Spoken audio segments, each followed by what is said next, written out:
Yes, all right. Good evening, everyone. Welcome to the first budget meeting of the new year. It's January 3rd. This is the Bennington Select Board. I'm Jeannie Jenkins, Chair of this board, and I'd like my fellow board members to introduce themselves, starting with Gary. Gary Corey. Hi, I'm Tom Haley. Good evening, I'm Jim Carroll. Good evening, it is evening. Good, this is Jean Connor. Hi, Sarah Farron. Hello, Bruce Lee Clark. Excellent, thank you all. Also with us tonight, we have many guests, but at the table we have Town Manager Stu Hurd, and also our wonderful note taker, Nancy Lively, and we have Jim Byers for Cat TV here this evening. So the process tonight is that we are going to go through the fire budget, the police department budget, and the general budget. And the point of this evening is really a chance for all of us to ask every single question that we have with the experts here. And the process would be that there will be a presentation by each of the departments, and then the select board can ask questions, and then the public is welcome to ask questions. We are not making decisions tonight. This is really an opportunity for all of us to get as much information as we possibly can. Stu, is there anything that you want to add to that process? No, I think, you said the general budget follows the police, it's actually highway budget follows police Oh, okay. tonight. Okay. And then we'll do the rest of the general fund on next Oh, Saturday. okay, yeah, got it. But other than that, I turn it over to the chair. Okay, all right. So first off, we have a community member who would like to ask some general questions that are not specific to any of the budget pieces. So we're going to open with public comment. And so Kevin, I'm going to ask you to state your name, your town residence, and then please give us your questions so that we can keep those in mind as we go through the next couple budget meetings. Okay, cool. Thank you. Thank you for having me, by the way. And I appreciate you letting me go first, because I don't have a mask. I refuse to be segregated. I'll try to make this quick and get out of the board's hair. Again, my name is Kevin Hoyt. I am a Bennington resident, born and raised Vermonter, candidate for Vermont State Governor. And you guys are here tonight talking about budget, which is kind of blowing my mind that anybody is asking anyone for more money, right? And you're not going to get another nickel out of me. I don't care what the budget is, I'm going to reject it. So you can tell me what happened to all the other money, all the money we've given you before. Kevin, I want to stop you No, right please there don't and just interrupt me. say, this is Okay. public comment, so. This is good, You have I got to get to a questions? point, Jeannie, if you don't interrupt me, I'd like to finish. I'm asking for 3 minutes, okay? So you guys are here asking for more money, and I'm here because I want to talk about embezzlement and money laundering and fraud and obstruction and tax evasion and criminal conspiracy. Worse, actually, worse. So if anybody here, I don't expect an explanation, because you can't, can tell me why, or tell the good people of Bennington and Vermont why the Vermont Christmas Tree Association, the Bennington County Regional Alcoholics Anonymous, which is Turning Point, the Bennington County Court Diversion Program, which is CRJ, the Bennington Child Care Association, which is Sunrise Daycare, all names everybody's familiar with. Vermont Sheriff's Association, let's get a little bit bigger, right? How come they all have matching EIN numbers? That's a unique, as in one individual business, federal identification number. So that seems to be a problem, and all of those organizations that I just mentioned match the Mount Anthony Preservation Society, right? There's a lot more of these, but it always turns out that your numbers end up matching the nonprofits owned by our judges. Judge Colvin is a big one for that one, right? Or our senators, right? All these nonprofits. And it just happens to be those same judges and senators and half of you guys all sit on these boards. So I want to make sure you know that this is very, very illegal. And I don't think it's a coincidence that the guy in charge of this is James Condos, the Vermont Secretary of State. And the guy who's supposed to prosecute this is T.J. Donovan, the Vermont Attorney General, right? Green Mountain Express, the Bennington bus, there's another one. Project Against Violent Encounters, right? Kevin, You're telling me paved, was scam, okay, well, even worse, okay, Sunrise has a pedophile logo, pedophile symbol in the middle of their logo. That's per the FBI, right? And again, makes direct contact with our law enforcement, DCF, and our court system, and all you guys. I think Vermonters and people of Bennington need to start asking questions and not getting any more money out of me. Thanks for your time. I wish I could got me one. Oh, there's. All right, I'm going to call back up our first speakers. All right. I want to sanitize that. Yeah. I am so sorry. That is not what it was, what was supposed, he was supposed to be asking questions. I really apologize for allowing that to happen. So, welcome. And I'm going to let you introduce yourselves. You were here first to speak on the fire fund. Yes. Yes, that is correct. All right. So my name is Paul Doucette. I'm the Chief of Police and Public Safety Director for the town of Bennington, and I work closely with Chief Wright, the Bennington Fire Department, his Assistant Chief, and the Deputy Chief in preparing the budget and helping with the fire department throughout the year. Jim? Chief Wright, Bennington Fire Department. Get this going, get it over with, and hope it comes down. It's been 2 years since I sat here before. So what we would love for you to do is give us an overview, if you would, of changes in the fire fund for this year and anything that you think would be useful for us to know about your budget. So I think at this point, I know that Mr. Hurd has taken the opportunity to review the fire department budget. He gave that back to us. I had an opportunity to meet with Chief Wright, the Deputy Chief, and the Assistant Chief. We went over some of the changes proposed by Mr. Hurd. And this year, we are seeing an increase in the Bennington Fire Department budget by approximately 15%. Increase. And we want to just take the opportunity to remind everyone the real big reason for that increase is the ladder truck that was purchased by the town of Bennington with the approval of the taxpayers. There was a bond vote, and in fact, we have gone forward with that purchase. Chief Wright and I have been keeping tabs on the new ladder truck. It obviously is not here yet. And I know people are tired of hearing about COVID, but really it is as a result of COVID. Plant shut down. They were unable to get parts that were needed for the truck. Upon checking recently with Scott Richmond, who's a member of the Bennington Fire Department, who's worked diligently towards achieving results with the fire truck.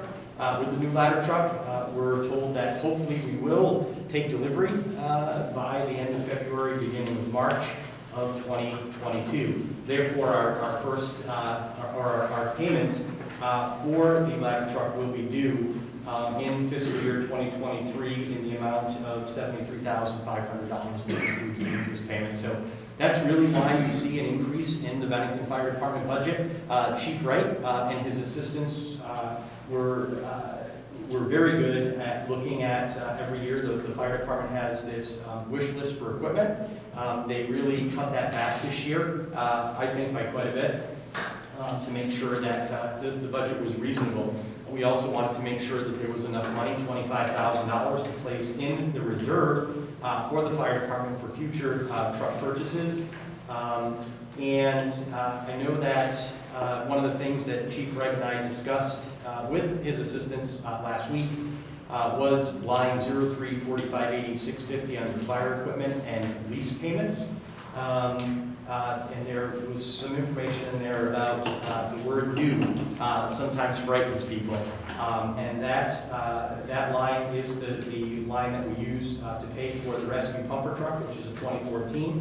In 2018, we did purchase to own, we're leasing actually, self-contained breathing apparatus equipment. And that is in there as well. There is actually no increase in that line, and that is equipment that we've had for several years now that we continue to make our payments on.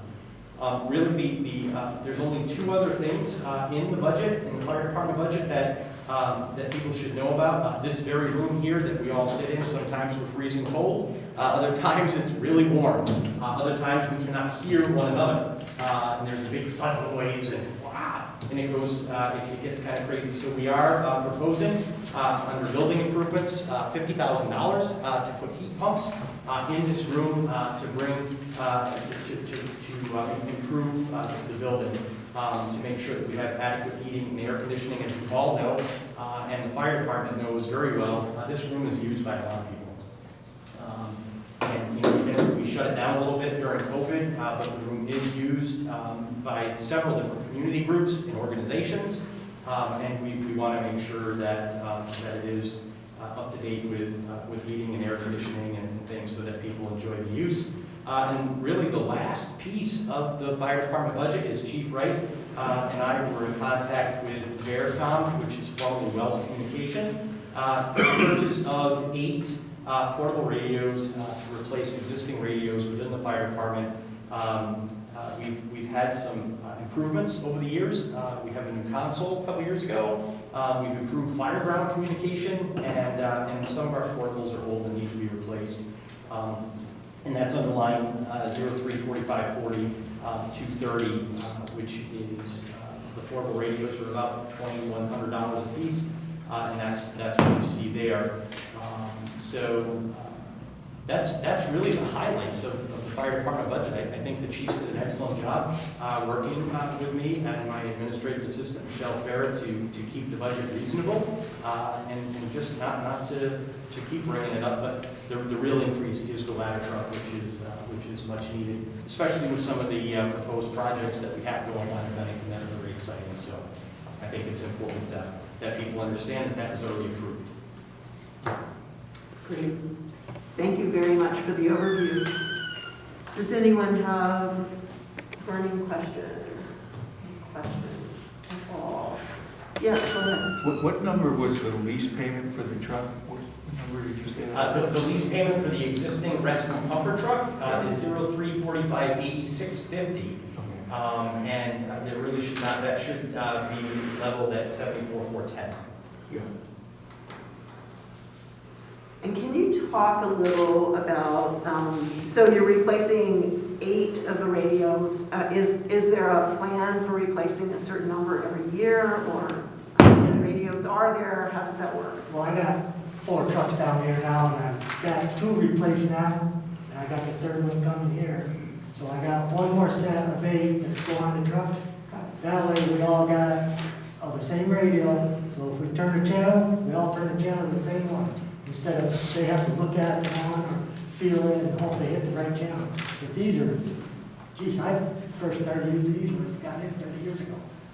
Yeah, and I remember several years ago you talking about the problems with using different kinds of radios. So now that you have replaced, this will be the last set to replace. Then what happened? Is there a plan for future replacements, or are they good for 30 years? Well, that we have to look into.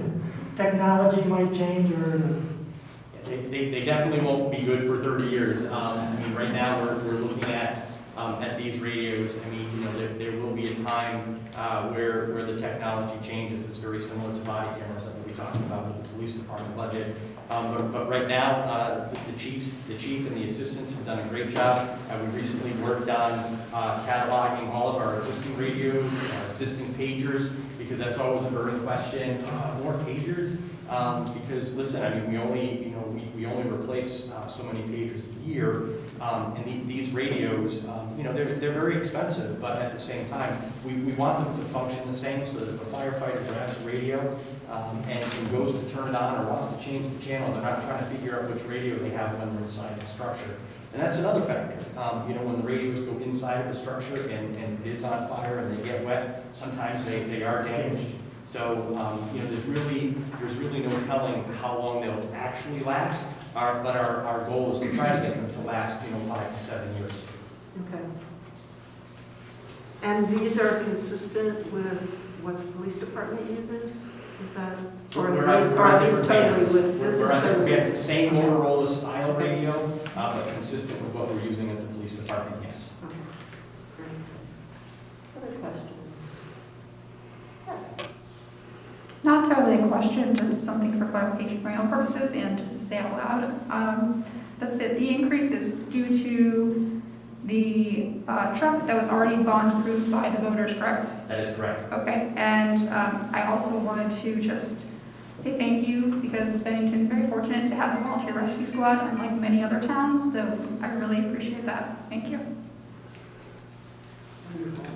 I'm wondering also if it makes sense to just talk a little bit, I know that we already approved the ladder truck, but you know, about why it is so important for Bennington to have this new ladder truck.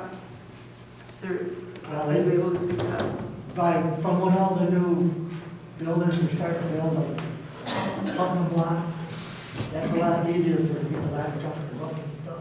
And I heard there's a 5-story going in by the tunnel. So, I mean, then mutual aid, anybody call us, we'll go. There's no problem there. So in the southern part of the state where we're located, we do share. I mean, the town of Bennington Fire Department does respond to mutual aid calls, especially with the Bennington Rural Fire Department and the North Bennington Fire Department. I think it's important that we have a truck that's up to date and adequate for use within Bennington. And the Bennington Fire Department is very good about responding to mutual aid calls, Pownell, Shasbury, Arlington, and even over in Hoosick Falls, you know, Pittstown, places like that where they may need to respond. Some of the benefits, Chief Wright, of this new ladder truck, basically, you know, the truck that we have now, technically you have to put somebody up on the stick, and this new ladder truck is going to be able to be controlled from down below with joysticks. Always looking for new members, by the way, especially some of these younger kids that can play video games, because this ladder truck really is very well advanced. It's going to be much safer for the members of the fire department. Going to be able to control that from down below and fight fire that way. So this truck is definitely a need for Bennington. Again, especially with some of the projects that we're seeing here, and we're just looking forward to delivery, getting trained, and putting it out to use. I know we're talking about 2023 budget, but is there anything on the horizon that you would want to let us know is coming in future budgets or maybe even next year? Yeah, 2 of our pumpers are getting up there in the years. They're over 20 years now. So we're starting to work on that, but we just have to wait for a little while until the ladder truck is paid down a little bit, so we don't have to make it citizens of Bennington take a big problem again. So when you say pumpers, are you talking about pumper trucks? Yeah, engines. So we have a 2014 and a 2018? So right now, what Chief Wright is talking about is engine 935. I believe that the Putnam Hose Company has already started having meetings where they're starting to spec, because they like to do it early, they're starting to spec a new truck to replace engine 935. And in the capital plan, it is due to replace that. And I think that Stuart has been very good about making sure that the reserve account is being built properly so that we don't burden the taxpayers. There's going to be money in that reserve account, I believe, to make that purchase. That's what we're hoping for. In the meantime, we're just hoping that it doesn't break down, because the old 39, before we got the bond for the other one, we were putting a lot of money into it to keep it running. So 39 would be the existing ladder truck, which we have made some significant repairs to, as Chief Wright said. The good news is, and I'll share with you, because it's important, unless you would like to share about the ladder and how it's been certified, and the value of the truck should be more than what we thought it would be going into this. See, in the NFPA standards, the ladder truck, all the trucks got to be tested, make sure they're certified. The ladder especially got to be certified, and the pump, got to pump the water, it's got to be certified. So 3.9 is all set, certified for ladder and pump, so we're just waiting for hours to come so we can sell it. Because I already got a couple people in the system looking for, used ladder truck for now, and we're working on that right now. So we might get rid of it a little bit earlier than we want to, if we can get the money for it. And I should note, folks, that when the sale takes place, those funds will move into the reserve. So that it will help us build that reserve so that when the time comes, we should have sufficient funds. I would hope. Jim, I think Jim had. Yes. What happens with the current ladder truck? Did we sell it? Did we trade it in? Yes, so the current ladder truck has been gone through by a very reputable company. I have all of the documents to show that that ladder truck is in good condition and is able to be sold. Sometimes when we've done our research on this, ladder trucks don't bring the money that you think they're going to be, that they will. We back up. Ladder trucks don't always bring the money that you think that they will, because ladders are not certified and things of that nature. But working with the company that we're purchasing the new ladder truck from, they were able to get someone to come here, do all the testing. And we do have documents to show that truck is very much usable is basically like a backup truck or what have you. So we will sell that truck. Right now, the fair market value on used trucks is up, just like used cars. And we're hoping that we can get a commitment from the company that we're buying the new truck from so that we can put this up for sale. Our Public Works Director, Mr. Jolly, has offered to help us with the sale of that through the site that he uses. But Chief Wright also has been contacted about the truck. Hey, are you guys ready to sell this? It is a couple of feet too long for one fire department over in New York. We're trying to figure out how to get the front bumper off of it. They can fit in their firehouse. Showed it up 5 feet. 5 feet. So, but all kidding aside, there is interest, and we don't think we're going to have any problems selling that. And Stu has been adamant in explaining to me that the sale of that ladder truck, that money will go back into the reserve account and to be used for future purchases. So that's really where we're at. Chief, is there an approximate value that you could place on the sale of the truck? Right now, I cannot give you that without really sitting down because we're kind of all over the map with that. I just think it's going to depend on, just like when we sold the former rescue truck, it's just going to depend on the value and what people are willing to pay. RJ's got a great site that we can use. It's a bidding site, or we can simply put it up for sale and see what we get for offers. So I really don't even dare to guess at this point because again we just got the document showing that the ladder was certified. So again, that does raise the value, and I haven't been back on any sites to see what the value would be with the certified ladder. And So the certification goes from soup to nuts on the trucks. What's the word I'm looking for? Resale value. Yeah, Yeah. and, Because I can sell a ladder truck with a good pump, but if that ladder can't go 106 feet, it's no good to anybody, okay. So, or if I can't sell a pumper truck with the pump gone, it's just like a car. You blow a motor in the car, you ain't gonna get much at the dealer unless the motor's running. So that's the big part of all that. Thank you. Well, Yeah, is line 034510410, it's titled educational, is that training? I'm not seeing it's on page 16, I can help you. 4510 over the last. 410, it's close to the bottom, under firefighting. I'm not seeing any training, any money set aside for training, and I'm thinking it may be in that item. So under educational, Yeah. under 034510 under the fire department budget, the account title for us is educational. First aid, CPR, AED, Hep B, fitness testing, and I show here $1,600 in that line. Okay. Oh, the cancellation training, probably, Yeah, so I think, yes, I think throughout this, education is education/training. Is that Yeah, throughout the that's, yeah, budget? yeah, it's the title of the account, but it basically is training. Okay. All right. Okay. Any other questions from the board? All right. Any questions from the public?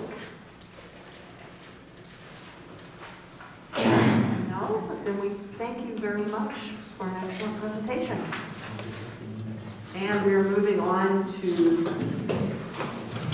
police department. Is this correct? This is correct. Okay. Hang with it, you can hang with it. Okay. All right, and so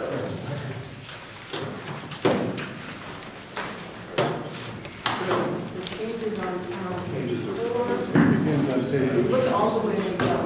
Page 7, So page 6, I'm sorry. it's page 6 in the budget, and it's page 4 and 5 and whatever.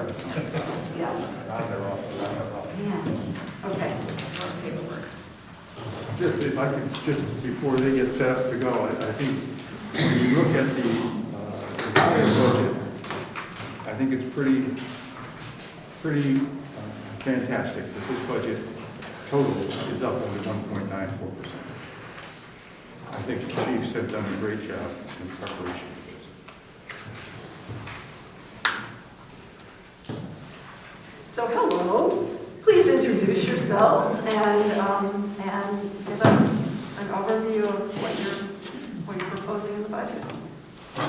Well, good evening. My name is Paul Doucette. I'm the Chief of Police and Public Safety Director for the town of Bennington. I've proudly served this community for 32 years this month, and I am looking forward to presenting the fiscal year 2023 budget. And to my left is... My name is Lieutenant Camilo Grandi. I am the chief's right-hand or left-hand person. Today's left. I am going into my 24th year serving the people of Bennington, this community. My role in this is that I'm in charge of the patrol division, which includes overseeing staffing, scheduling, and training. Lieutenant Grandi is also my IT guy, as much as he doesn't want to discuss that. He has done a phenomenal job so far. He will soon look like me as a result of some of the changes that we're seeing at the police department. So we're just gonna get started and get right into this. We're gonna get back. My favorite topic is salary and wages. Just because we've seen a bit of a decrease there, and I'm going to state that for the end. With the police department budget this year, and for fiscal year 2023, we have proposed just a few things. Most importantly, we'll go backwards. We're going to start with 01-41-80-830. We are proposing the purchase of 2 Ford hybrid SUVs. It's been a very hot topic in Bennington, especially with the Energy Committee on the purchase and use of a hybrid police vehicle, as well as electric bikes, e-bikes, bicycles. So with that being said, I wanted to share with you that on average right now, our hybrid police vehicle is averaging between 5.5 and 6 miles more per gallon than our regular police SUVs, and we are very happy with that. Our newest vehicle, the hybrid, it's phenomenal. It does turn heads. It draws a lot of attention. People are asking, is that the hybrid? And it is. It's great. Traffic stops or crash scenes, the motor shuts off. It runs on the radio, and the lights run off the battery, and therefore we're saving gasoline. So we are very excited about that. We've had. We've not had any problems with it. It has about 7,000 miles on it right now, and it's just a phenomenal vehicle. It's a little bit quicker than the standard vehicles. The braking is superior as compared to the other vehicles, and it was a great purchase. And I applaud all of you that participated in helping me guide guide me towards that purchase because it was definitely worth the extra couple $1,000s. And I'm very pleased with that. So with that, we'd like to replace 2 vehicles and both vehicles with high mileage and again, going with the hybrids. The other piece of this is the upfitting, of course, and we're also proposing the purchase of 2 Honda ATVs in the amount of approximately $16,400. And those would be used for parks, trails, events, and getting to locations where the town of Bennington has property, where the property needs to be monitored where other law enforcement agencies can't get. We're also experiencing a higher level of complaints involving ATVs and dirt bikes, and we need a method to be able to respond to that. So again, we've done our research on these. It came down to Polaris or Honda. Honda seems to have a better track record as far as lasting a little bit longer. I know there's a lot of people out there that are listening that will probably have an opinion on that, but we really did do our homework. And we've been in touch with Vermont Fish and Game. They've trained with us before, and they are very happy to train with us again. So there's no issue with training or equipment. That's all part of it. So we're excited about that. Any questions on that? Yeah. Okay. Chief, when you own an ATV, do you have to be licensed? You don't have to be licensed, but you have to be registered. Registered? If you're not riding on your own private property, you have to be registered. Registered The in what vehicle way? has to be registered. Okay. The machine itself has to. So it's got to have a plate on it? Yes. Okay. Vermont issues a small red ATV plate. Okay, thanks. Go ahead. These are just really quick questions. Where will you store them? Because they can't be sitting outside, I'm assuming. Or will they be sitting outside in the Oh, parking no, lot? absolutely not. Okay. We have, the town of Bennington has property. Listen, it's not a secret, right? We'll be storing them up on Burgess Road. Right. We store our Copsicle trailer and our highway safety trailer up there. We're hoping to make room there. If not, my friend, Mr. Jolly, I'm sure will find space for us. And you wear helmets? Oh, absolutely. There's a lot. That's why you're not going to go out ATV patrol unless you've had the proper training, which we will get from the department officials. I just hear a lot of people don't wear helmets. Yes, that's probably true, but that's not how the police do things. That's the answer I was expecting. Perfect. Yeah. Can I ask, why 2 of them? Do you ride together, or is it because you think they're that? Yeah, so absolutely 2. It's all about safety. No one goes out alone. It just doesn't happen. If someone gets hurt, the other person needs to go get help, or the other person needs to render aid and call for assistance. So they will never go out. An officer will not go out alone on an ATV. They will always have a partner. Right, especially when we go into rural areas. We've done, Mr. Jolly here and I have spent some time together in the summer, just looking at problem areas.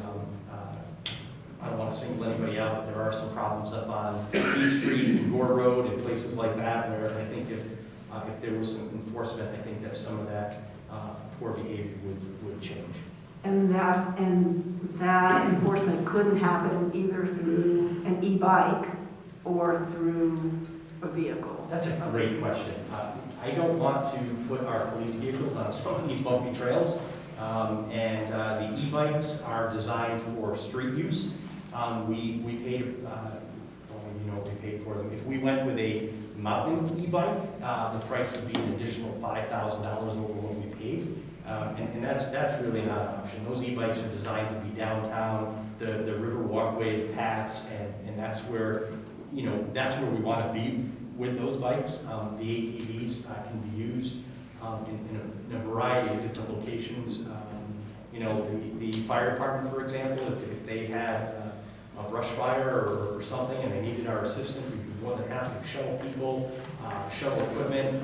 There's a lot of different uses for these. Question? How about, let's see, who hasn't, Gary, Tom, have you guys? Well, I have one question. I missed when you said which the payments were for that, which line item? We're on 418830. 830, okay. So it's under police equipment. Machinery and equipment. Machinery and equipment, yeah. And then I had one other question. I was looking at line item, I think it's 680 on that same page, and it was a reduction of $25,000 in repair and maintenance. What are you expecting that you don't have to do that it's going to save us that money? He's looking at the buildings, repair and maintenance. Line item. So we're not in police equipment, we're in police buildings? Yeah, we're at 4170, 680. I just saw it was a big number. Oh, yeah.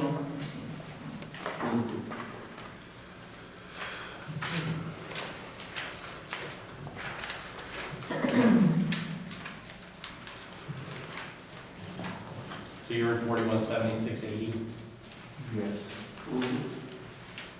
So that line there is for police buildings, repair and maintenance. Basically, those are projects, like last year, we put in mini splits and things like that. This year, we had, according to my notes here, we have a savings of $18,100. I have to get my other budget book, which I don't have with me, to actually give you all the specific details on that. So it's just less work in your buildings? Well, I think, was it last year that we replaced a lot of the windows? Or was No, that? that's this year, the generator. Oh, it was generator. You're Yes. right, it was the Yes, generator. that's it, we did the generator. That's right. Yeah. Sorry about that, Mr. Correa. No, sorry. Okay. Yeah, so back to the ATVs, if we could. We already have ATVs, no?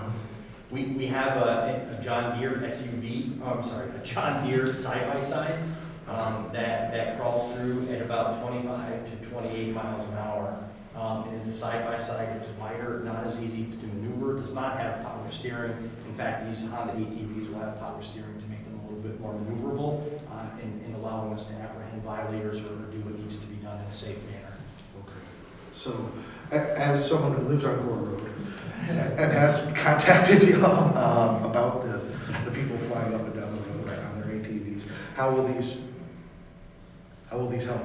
Well, our plan would be to be in the woods beyond some of those trails that are leading to the location that they're going to, that the town of Bennington owns, and being able to conduct safe enforcement there and apprehending, like I said, the violators and trying to curb some of that behavior. Certainly we're not going to chase people at 60 miles an hour on a paved road. That's where the training comes in and the safety and the equipment. But we're hoping that our mere presence will curb some of that behavior, if not stop it. Thanks. About the e-bikes, what was the cost per bike? How many do we have, and what's the top speed? So, those bikes were approximately $3,200 a piece. We currently have 2 of them. We're holding right now, I'd like to purchase 2 more, but we're holding right now. There is select individuals that are trained in that. Once again, it comes back to the training and proper equipment. Just for humor, one of the things I did falter with when we bought the e-bikes, I didn't realize that you could not wear a regular bicycle helmet. A regular bicycle helmet's about $50, and these helmets were $300 a piece. But there's obvious reasons for that. I think the fastest I've been, I'm a little bit heavier now than I used to be, but I think I've been about 28, 29 miles an hour on that. So you can move right along, and they're pedal assist, so there's not a throttle. A lot of people ask questions about, oh, is that e-bike have a throttle? How fast can you go? You have to work. I mean, it's not like you just go. You pedal, it's pedal assist, and I know I've hit 29 with mine. How many miles per charge? Oof, we never ran the battery out. We went 3 shifts at 8 hours a shift, and they were just about ready for a charge. So 8 hours. about 24 hours. That's great. That's good. But that's stopping and talking to people too. I mean, it's not constant. We turn them off because if you don't turn them off, the light keeps flashing. I mean, I know some of you have seen this out and about, with them. So, yeah. Thanks. You're welcome. Gene? Bruce? Yes. You want to ask a question? Yeah. Yeah, no. Want to go back to the hybrid vehicles and the one that you currently have, and it's not specifically a budget question, although it's a record-keeping question. Are you keeping a record of the cost, both in terms of the electricity, the charging that you've been using, and the gasoline that you've been using specific to those vehicles, and do you plan to do that for the ones? I just think it makes some sense in terms of operating or demonstrating to the town the economics of owning and utilizing those kind of vehicles. And if you haven't, would you consider that? Yeah, so absolutely. So let me answer your first question. Your first question is, are we keeping track of what it costs to charge them? It doesn't cost us anything to charge them. They do not plug in. They're hybrid in the sense that as they're operating, the batteries are charging. And then again, if the vehicle sits stationary at a landing zone or whatever, the motor shuts off. So we're not charging them. So we're saving there. And as far as the fuel costs go, I'm sure that I speak to Mr. Gates at the Public Works Department. He can give me a report on how many gallons of fuel has gone into that particular vehicle, and we can break it down like that. But recently it was not a scientific number that I gave you. I worked patrol yesterday, and I took the hybrid out. It was fun, and I took it out and did my thing, and then I went to the other vehicles and just kind of compared, and that's where I came up with 5.5, just by hitting the little button and comparing where we're at. So nothing scientific, it's just right now. It's just. I think it would be very helpful data for the town to have on the economic value that is given to it. I mean, if it's not, it depends on how hard it is to get that data, because if it takes you forever to get the data, then you've just spent all the money just trying to save. So. No, I think it's possible. Yeah, I think it's possible to run how much fuel is going into the vehicle, and then comparing that with other SUVs. I think it's probably, in all fairness, I think we need to do it for probably a year or so. Absolutely. Because there's a break-in period and things like that. So, sure.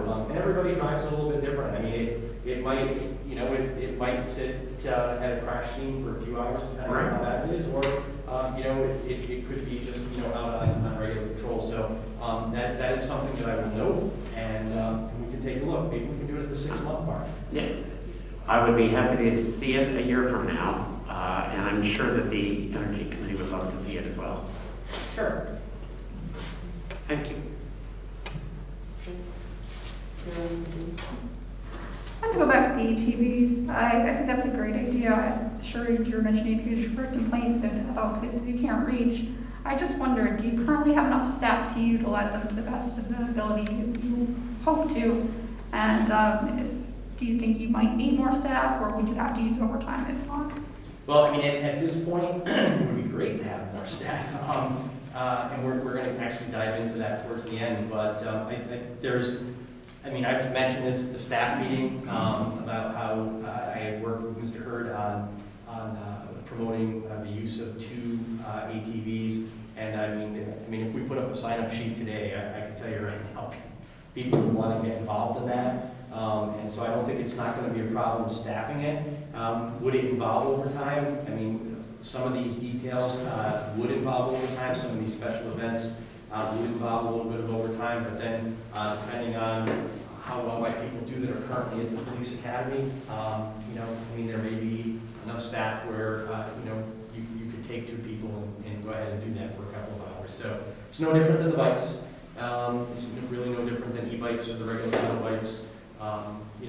Those we put 1 person on those. But yeah, I think that we're good there. Thanks. Thank you.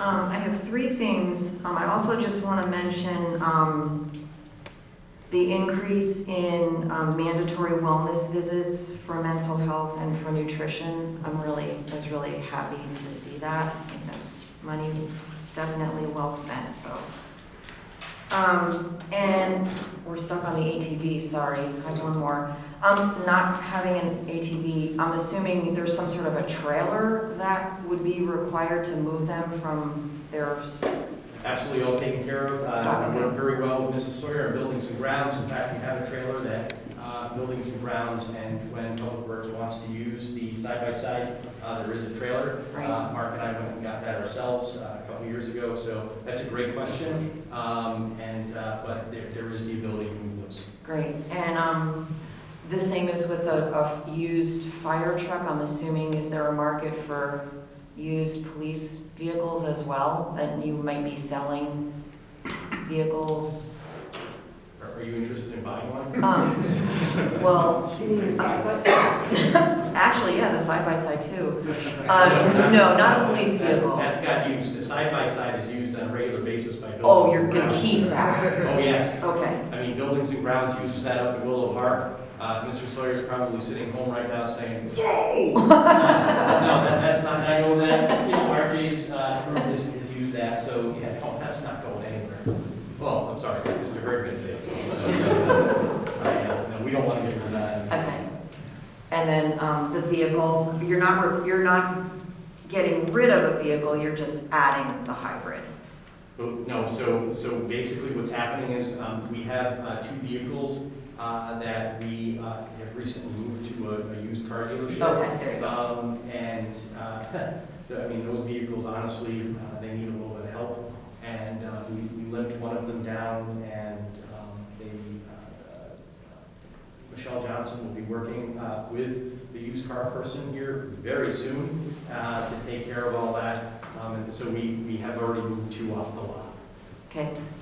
I think it's just important for people to know that we get a little bit of money for them when you. Oh, yes, absolutely. Yeah. Okay, that's all I have, I swear, that's it. Well, that's so, if you don't mind, I'll Ms. Jenkins, can we move into Yes. 410? Yes. So under 410, 014130, 410, training, there is an increase in this line. We have been working with the Vermont League of Cities and Towns following some of their recommendations. Lieutenant Randy and I are currently enrolled in FBI leader training. And I am proud to say, I don't want to put the cart before the horse, but I am proud to say that by the middle of February, Lieutenant Randy and I will have completed FBI trilogy training. It's a 3-week program. We've already started that. And so there is leadership training for other supervisors available. Some of them have already started. And in fiscal year 2023, we would like to send the supervisors to additional leadership training.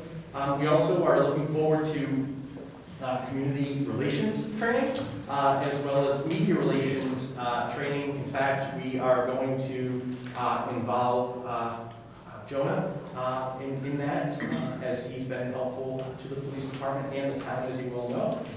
So he's going to work with us on that training. And we're also working on bringing training to Bennington so that our people don't have to travel and we don't have to bear the expense there with our partners in counter drugs. So we have a lot going on, and we are pleased to say that there will be an increase, as long as you all approve, in training at the Bennington Police Department in areas that are needed. So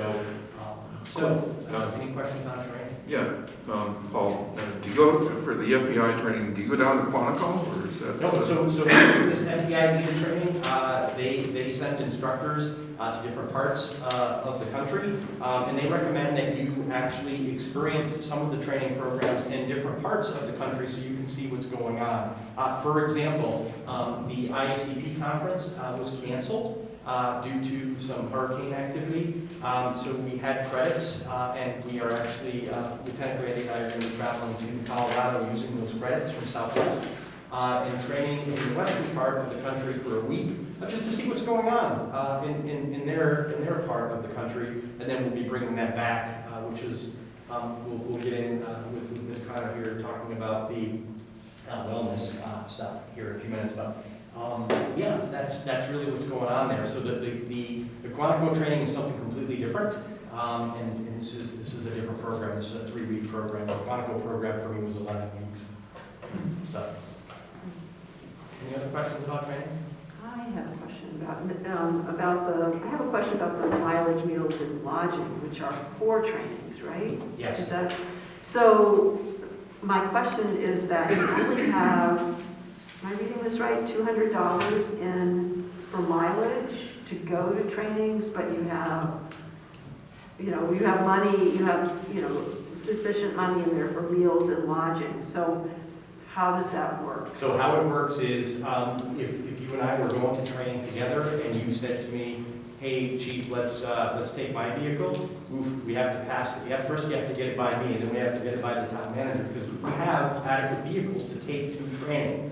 So that would be if someone was going to use their personal vehicle, which does happen on occasion. We don't have a police vehicle available for them. So we had to have that little bit of a buffer in there in case we were going to send somebody. Otherwise, we have really decreased that over the years. We work with Sergeant Burnham to see if we can take a detective's vehicle or whatever, or sometimes we take a marked vehicle. Just depends on where we're going. So That makes sense. I just didn't know how we were going to travel. Yeah, we prefer not to pay mileage. Okay. It's far less expensive to use a town vehicle. All right, thank you. You're welcome. So you've added up the trainings that you anticipate this year, and this is a budget that's sufficient to take care of it? We do believe so. Lieutenant Grady and I spent a lot of time looking at different training programs, doing the math, meeting with supervisors. We are also having the opportunity, we have a lot of interest from the patrol division and officers that would like to become instructors. And then so with professional development, and right now, we have our own use of force instructors, we have our own electronic control device instructors, we have our own firearms instructors, so we're really building that platform so that we can continue to have training here in the fire facility or where have you. And then at the same time, we make our instructors available to surrounding agencies and certainly the county being the biggest and best. So we are really building on that, and really that's what I would like my legacy to be, is that I leave the police department in a really great position with their own instructors, own trainers, and ready to continue to move forward as time comes on. So. Your FBI training, do you call that trilogy? Yes, it's a trilogy because it's a 3-week program. It starts off supervisor, command, and then an executive level. You're welcome. Are you going to talk about police communications budget? We can talk about police communications. I'd like to just go up my list. Yeah, okay. So under 4100-670, there is a small increase here. We really have taken a serious look. I know COVID's affected a lot of people. Look, it's tough to be a police officer now. Everybody knows that. We can see that in our recruitment and detention efforts. And so we are proposing mandatory officer wellness as well as employee wellness to include our dispatchers. One of the things that Lieutenant Randy and I are very interested in, and we've met with Warren Matern at United Counseling Service, is to make a mandatory appointment yearly where an officer or a dispatcher can go and meet with a therapist and simply talk. Listen, if you don't want to go and talk about things, that's your option. But there may be someone who is suffering and learns that maybe more appointments are needed. So, initially, the very small cost for that initial appointment will be covered by the town, and then we could actually get a referral to EAP, or certainly use our Blue Cross Blue Shield if it was necessary to continue on with additional appointments. We're also taking a look at nutrition, sleep deprivation, shift stress, and things of that nature, and we'll be bringing in some instructors to help the officers. Listen, we are the only 24/7 department within town government, and it's tough to work overnight sometimes. It's tough to work 12-hour shifts when you're short-staffed. So we want to do something for our people and make sure that their health and wellness is looked at, and if it needs to be, it needs to be taken care of, and we can get people on the right track or get some assistance if they need it. So really, we're looking forward to that. Dan Monks and Stu Hurd were very excited, as was Michelle Johnson, to hear about this. And as you know, we do lead the way in the state of Vermont when it comes to safety and things like that. So I think that I just wanted to share that with you so that you knew why there was a small increase in that line. And Ms. Carter kind of took the wind a little bit on that because she jumped in. But I appreciate it. I appreciate you bringing that up. So before I get into the overtime and our current staffing levels. Can I just make one comment about the mental health? I just want people to realize that there are services and there's money presently for this sort of thing. I didn't want people to think that you've been ignoring that because you haven't, but this is an increase. Yes, absolutely. Okay. Absolutely. So and again, this actually came out of FBI leader training. One of the sessions or one of the classes that we had, and Cam and I talked about it at lunchtime, and I said, well, how great would that be to make sure that everyone has that opportunity to express themselves? Look, there's that whole stigma that, going and talking to someone about their mental health is a problem, and it's really not. And I think that if we can lead our people there that may be in need of assistance, listen, I'm not sitting here telling you that I have people that need assistance. What I'm telling you is that sometimes you keep things bottled up inside of you, things that bother you, and I think it would be great for our people to be able to have that opportunity for one visit, and then again, have some training and some classes on nutrition and things like that. The town's been great during my career.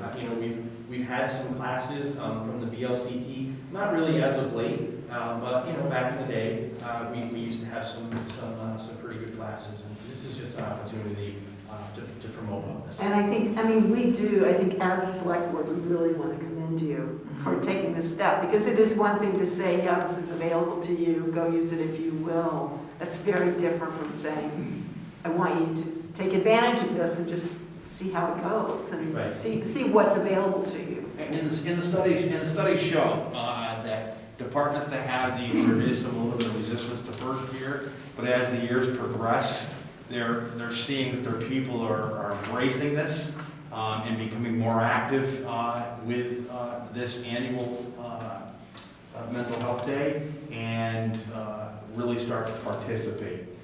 So we are really encouraged about that. Well, thank you for it.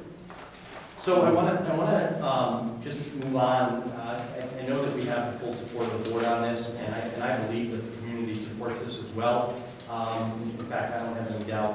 Under 0141E 650 body-worn cameras, we are proposing, with the help of Ms. Courier, we are proposing that we purchase new body-worn cameras. We've contacted the same vendor that we are currently using, and our body cameras are starting to fail. Some of them, Lieutenant Brandy can tell you how many we're down. I think we're down probably 4. They are spares right now because of personnel.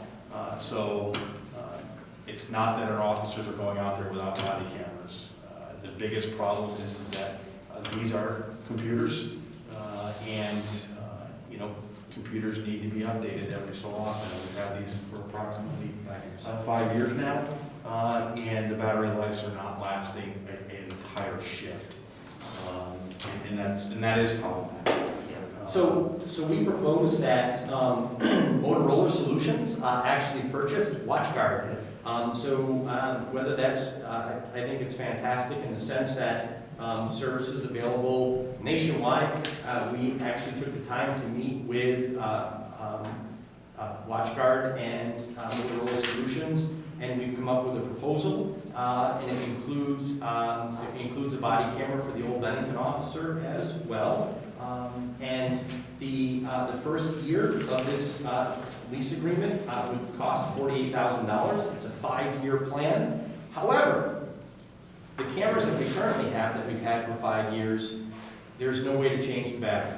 That's the biggest thing. So when the camera dies, it's a problem.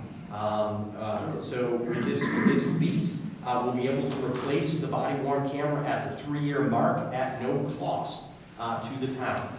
It's built in to the program that we'll be buying into. The only thing that we would do is we would be buying an additional battery for each one of these body cameras, and now you can actually take the battery off the back of the camera and put a new battery on. And that's what we're looking for. They will last approximately 8 hours, but if an officer is held over or works a detail, we want that officer to be able to have the protection of the body camera. Again, so that's really where we're at there. But I think it's very important that you remember that in fiscal year 2025, new body cameras will come as a result of this agreement at no cost. The only thing we might have to purchase is if the body camera changes a little bit, we might have to purchase the adapter so it hooks to the uniform or whatever. The cost on that could be built into the uniform line and would be very, very minimal. But this is definitely a way to keep the body cameras, the program going and making sure that the officers are utilizing them without interruption. So this is something that is a must, and I would appreciate your support on moving forward with this purchase of these. Any questions from the board on this? Yes, sir.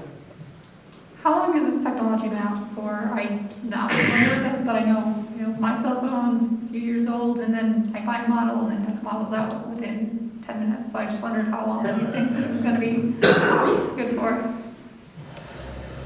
Ours were outdated within 2 years. A new model came out.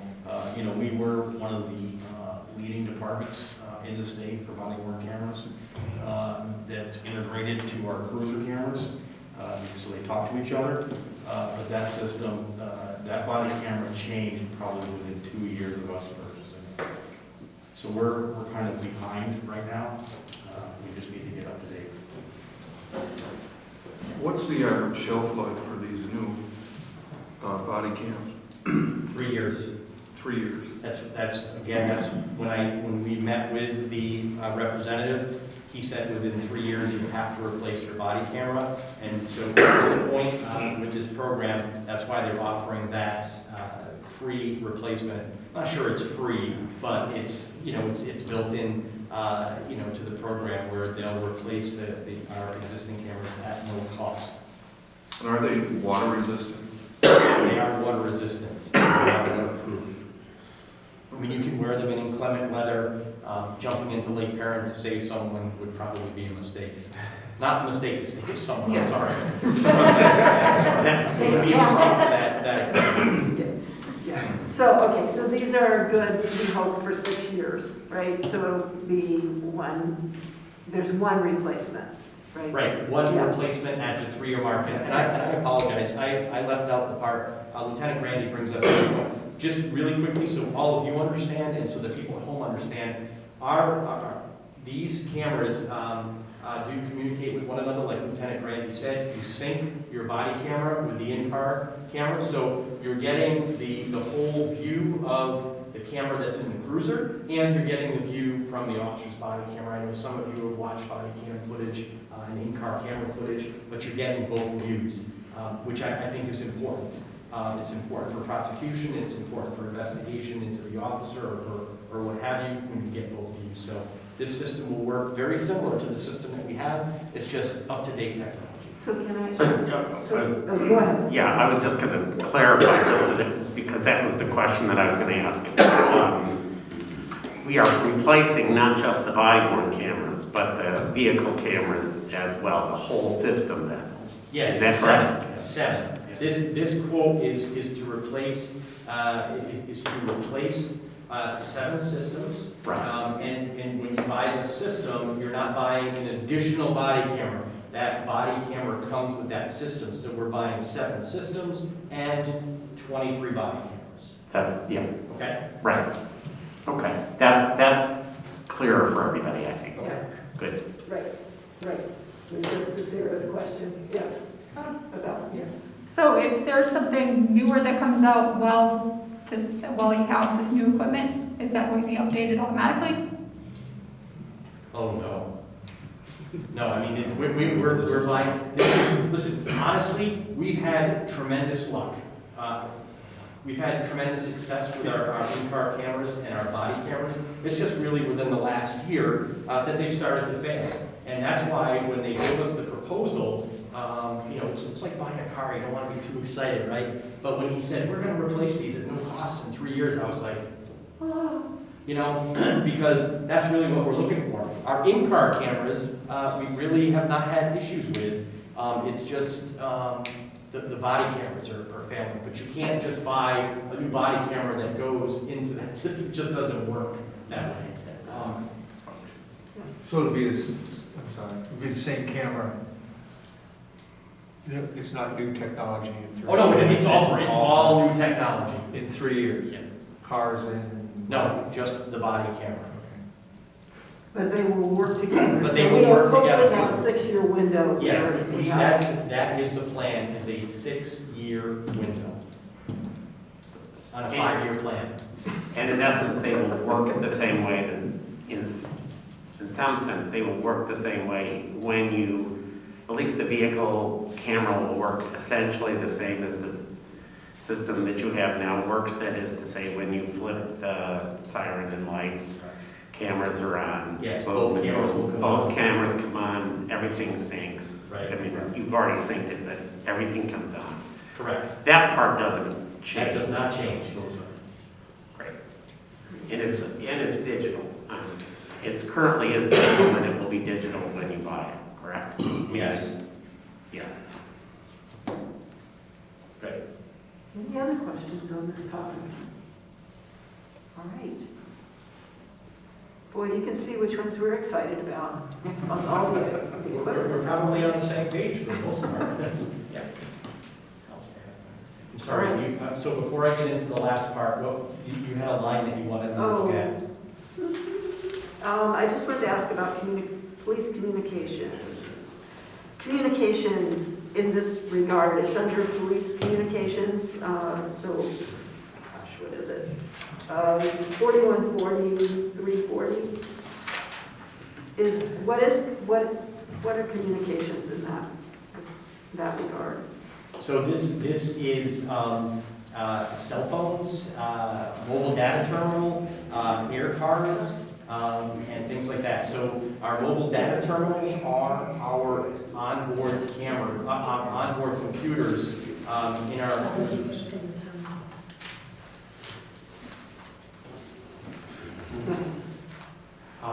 So that's really what that is. In fact, where our in-car computers are going to be replaced this spring. We have that in fiscal year 2022, and it's obviously, it's pricey, but it's improved, it's in the budget, and this is so that we can maintain our cell phones and our service to our computers using air cards and things like that. That's So what it's just, It's a regular reoccurring, equipment right. expense that you have, okay, thank you.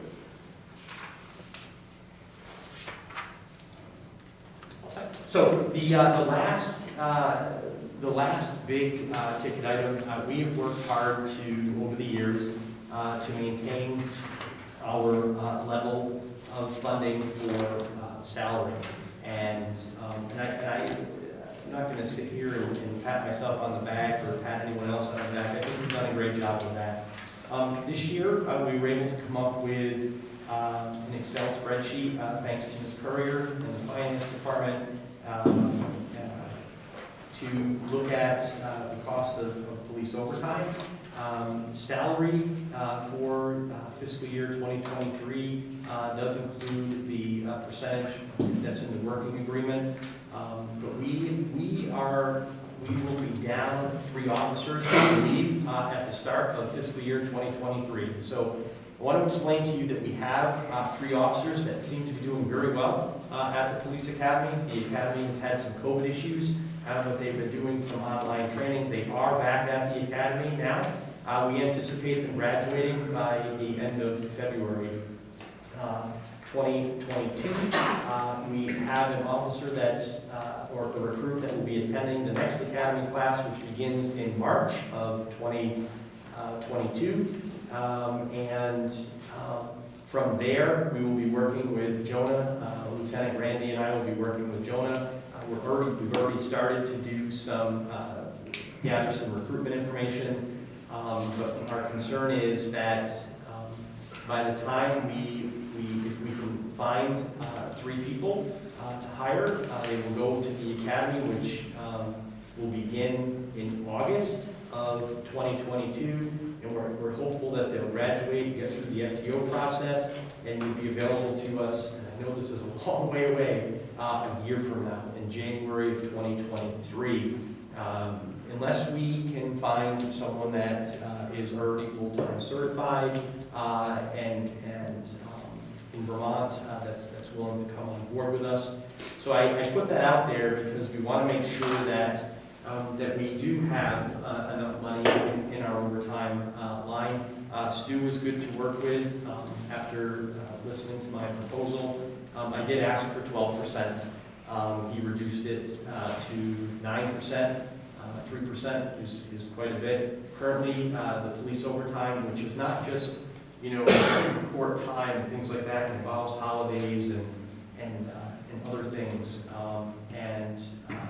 This is with obviously no disrespect to Stuart. I told him I was going to ask, but currently we have it at 209, and I'm going to ask the board to consider putting that at 230 for police overtime, just so that we can make sure that we have adequate shift coverage and that we are available for special events and different things that are going on in and around Bennington, and that is really my request. I think that we've been very fiscally responsible with the presentation of fiscal year 2023. We are up approximately 2%. Stuart had asked us to keep it at 3% or less, and I would just ask that, not tonight, but overall, when you take a look at the big picture, that you consider adding $21,000 to that, so that we are prepared to cover overtime as a result of short staffing and things of that nature. So, can you talk a little bit more? I know we've asked over the years, if you had a full complement of officers, would that eliminate overtime? And the answer is no. So is the well, if the answer is different now, I'd like to know. But I honestly think the answer is a little bit different. I mean, when you stop and look at where we were in 2006 at 17.66% in overtime, and it's dropped and dropped and dropped and dropped. Right now our 3-year average is 8%. But again, I have concerns. We're being asked to do a lot more in the community by different groups of people in the community. The citizen survey itself said, drugs and police presence, right? That's what we want to do. When we're operating at minimum staffing levels, I don't have somebody to go out and walk foot feet or put someone out on the e-bike or a regular bicycle. So we just want to make sure that we're covered, that the money is there, and in case we have these other types of police responses that we should have. We also have the issue of investigations. Our detectives don't work, 8 to 5. Our patrol officers, I worked yesterday on patrol shift. I went home about 10 minutes after 5. Sergeant Steph stopped the car and got a DUI and was there for a long time. The person resisted arrest, assaulted him. You just don't know.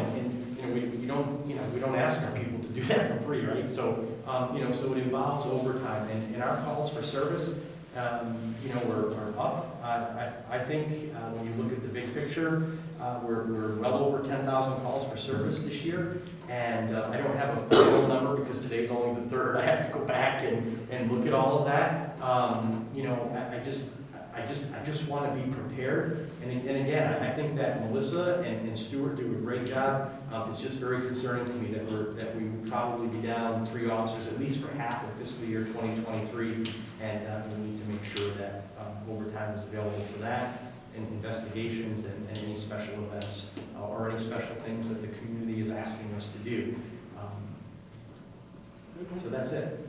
So I don't, obviously I don't want an answer tonight. I know it's debatable. And again, I want to say it one more time. Stu and Dan and Melissa have done a great job. working with me, and Stu did know I was gonna ask. I just want this community, I want the police department to be prepared for what this community wants from the police department. We're making great strides in some of our investigations, and that's, sometimes that has to be done with overtime. We just need to be prepared for that. That's all I ask. Okay. Thank you for that. Any other questions on that, or any other? I have at least one other just general question, and others may as well, but so under police administration, under communications there as well, which is 4,100, 340, it's, can you talk about what that 28,000 is that is proposed for communication? Absolutely.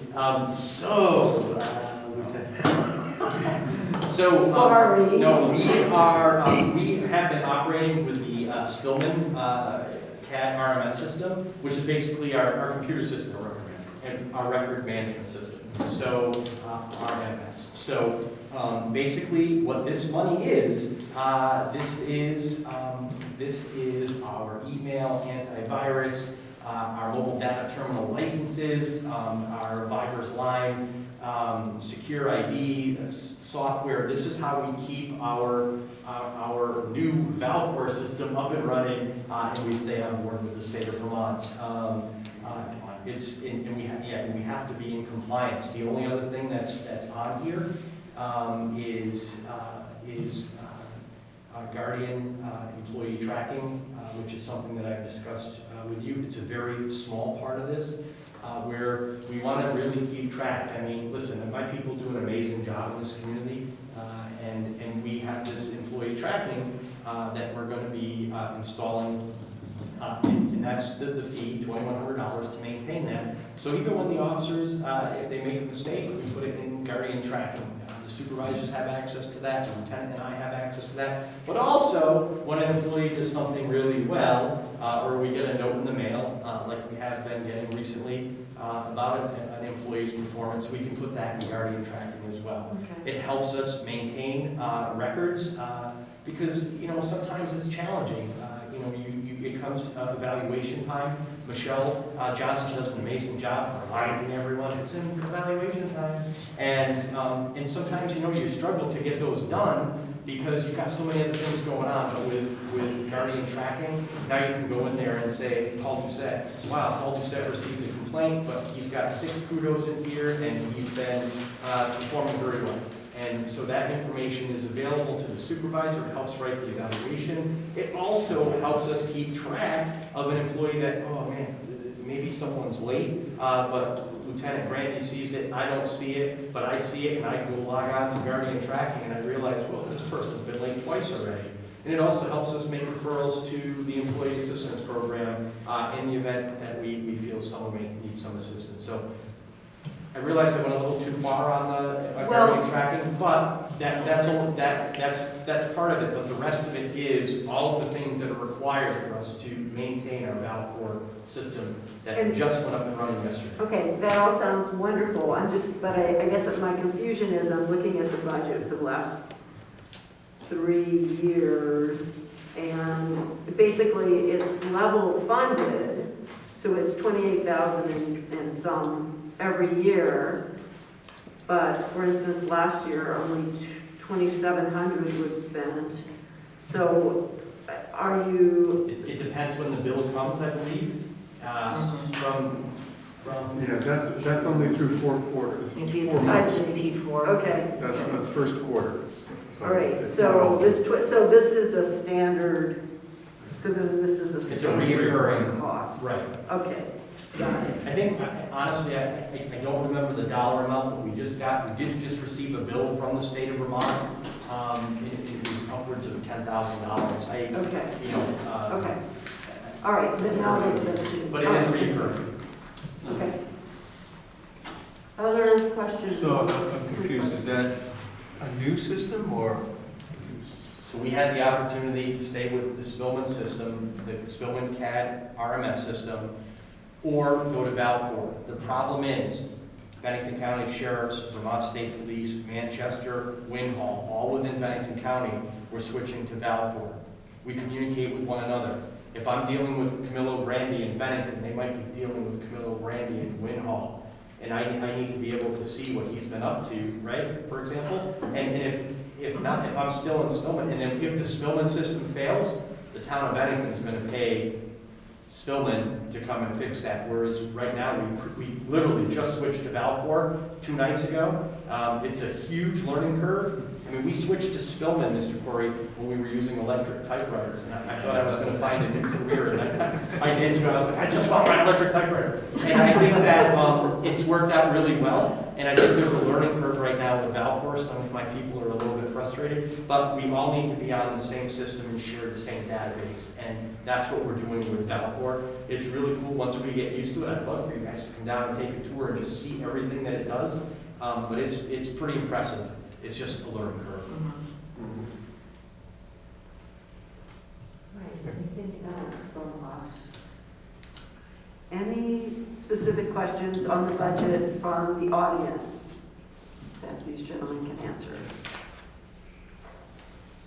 Yeah, do we have a copy of the budget from the last 3 years? Yes, they're all online. Are they available? I mean, oh, you said they're all online. But we've had this conversation before about people. So we're not going to be able to print everything that we may ever talk about and have here. I do suggest that you might want to talk with the library or with, some organization that can help you print off things that you think would be useful to you. I'm not sure what else to suggest, because there just is no way we can print everything that might come up. Oh, well, I'm not asking. But the budget, yes, the numbers are on this Okay, year's. well, that's what I'm Yeah, asking. yeah. Okay, so Nancy, you have a question? Please come up so that Cat TV can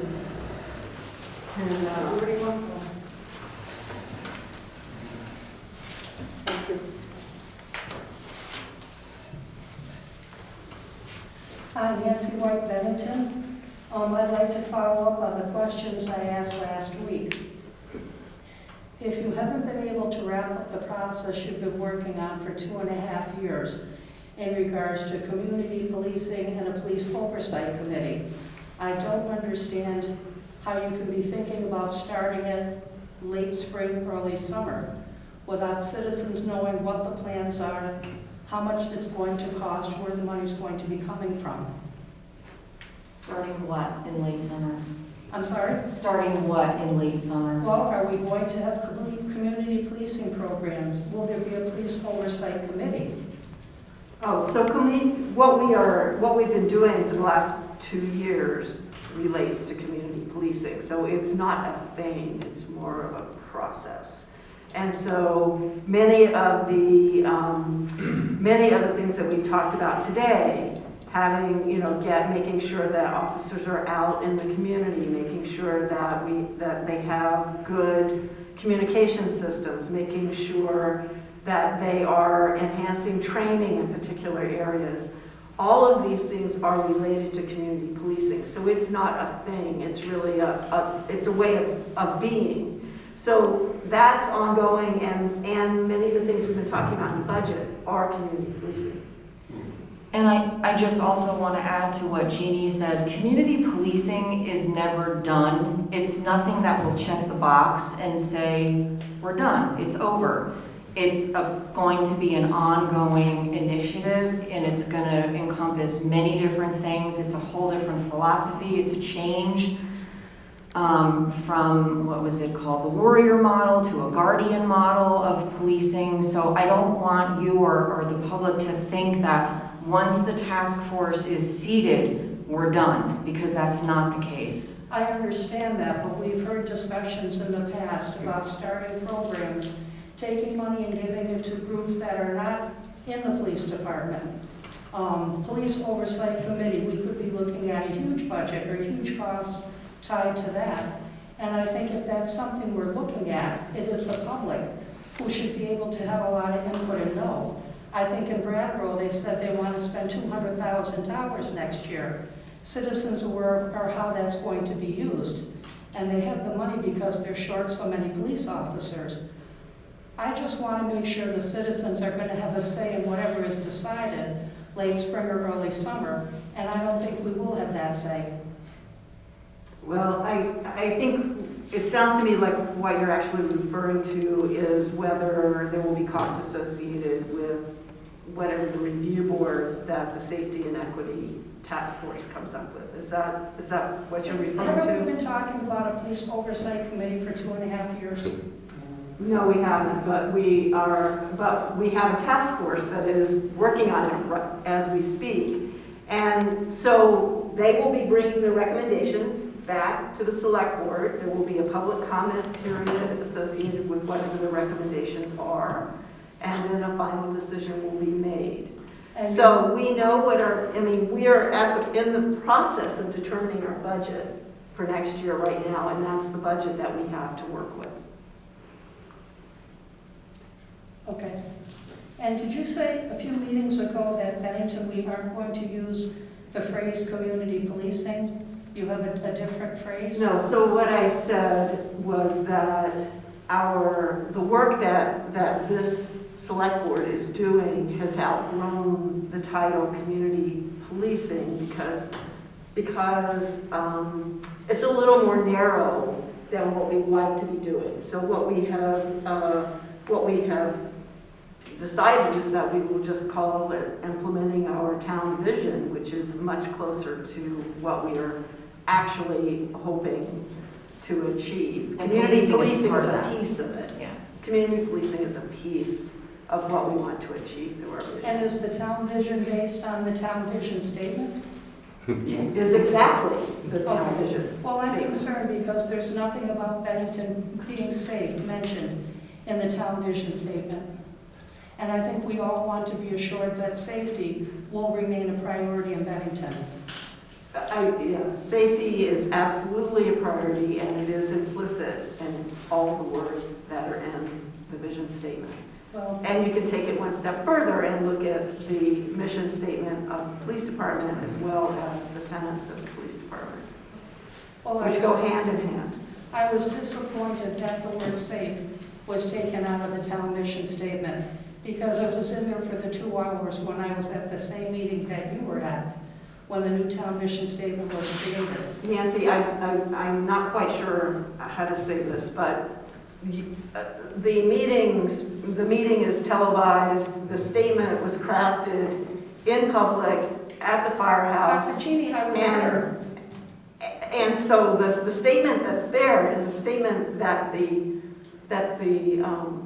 100 or so people that were involved agreed on. So I'm just that's what it concerned is. that I hope that safety is going to remain a priority in this town. Because many of us are aware that Bennington is not as safe as we were 10 years ago. And it's at no fault of the police department. We've depended on them in my neighborhood for 30 years. We've got a lot more help from the police department than we have from the select board and town officials. Thank you. And I made sure you all found out recently that we had a drive-by shooting in my neighborhood.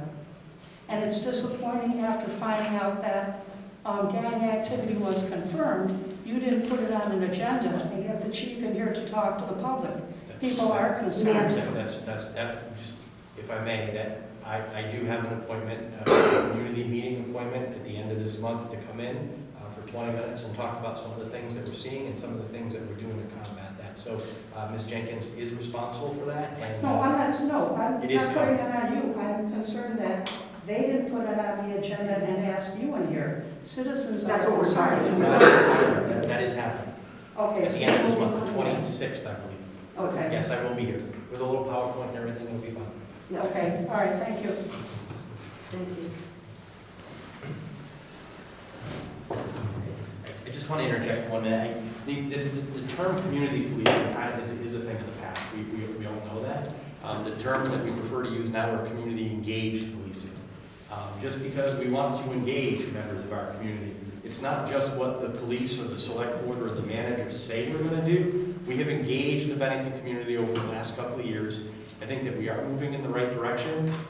It's been a lot of work for everyone involved, but community engaged policing, or whatever anyone chooses to call it, that's really where we're at, because we have engaged all of our partners, our stakeholders, and I do believe that we're moving in the right direction.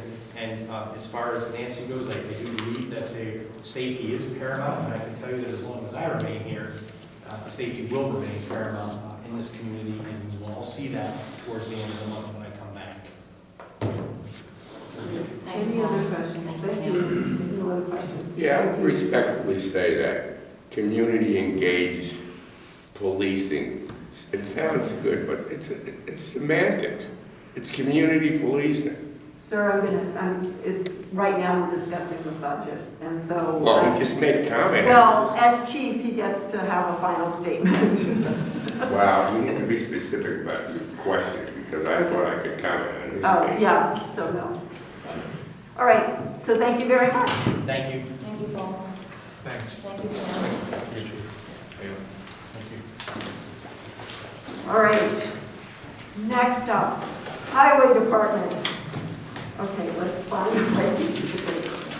Oh, my gosh. Okay. Anyone want to shout out?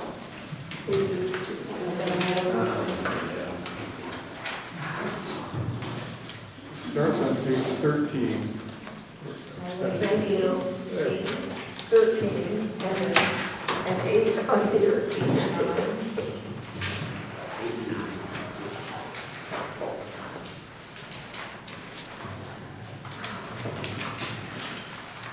All right.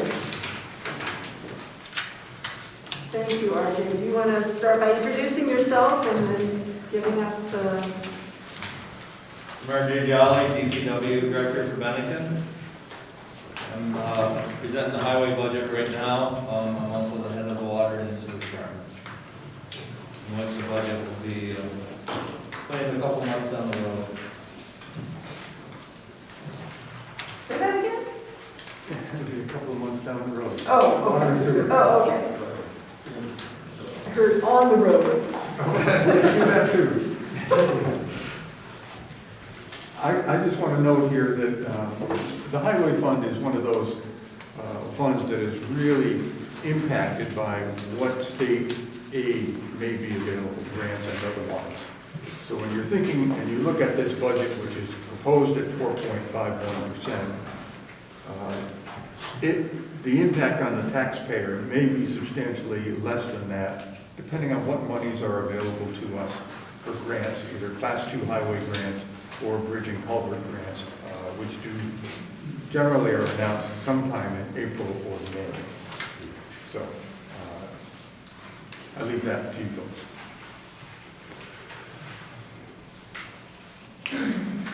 And there's no way, so, I think, Stu, if there are any thoughts as we go through this of, places where we will be looking for outside funding, that would be helpful. Particularly probably in some of the paving projects, we'll be looking for additional state grant monies. RJ has mentioned it at least a number of times, the Depot Street Bridge, which we have not included in the budget this year because of its cost. And we know that there are some infrastructure monies coming from the federal level to the state. It may be that those funds may become available, and that will be a project we undertake, but would be principally with state grant funds. So we do have some reserves, but not sufficient to do that project. So in just general terms, if infrastructure monies become available, will that change? We wouldn't just add those on, we would switch something else out, or? Well, it really depends on what the eligibility requirements are. Normally, we would look for monies that offset or provide revenue to us, which offsets the cost in the budget. And those are Class 2 paving monies would be one of those funding sources that is not included yet as a revenue. Okay. As you know, we get a certain amount of money every year based on our mileage, and that's about 230 some odd thousand, 224,000 every year. Additional funds may be available which will help some of these projects, but something like a major bridge project, if in fact the infrastructure monies do become available out of the whatever it was, $1 billion that's supposedly coming to Vermont at some point, that might be a project that we add that may not impact the taxpayers at all. It just may allow us to do a project sooner than we would hope to do. Just for an example, we got 121,000, I believe, this year for Park Street, the paving job there. So that was a Class 2 paving grant.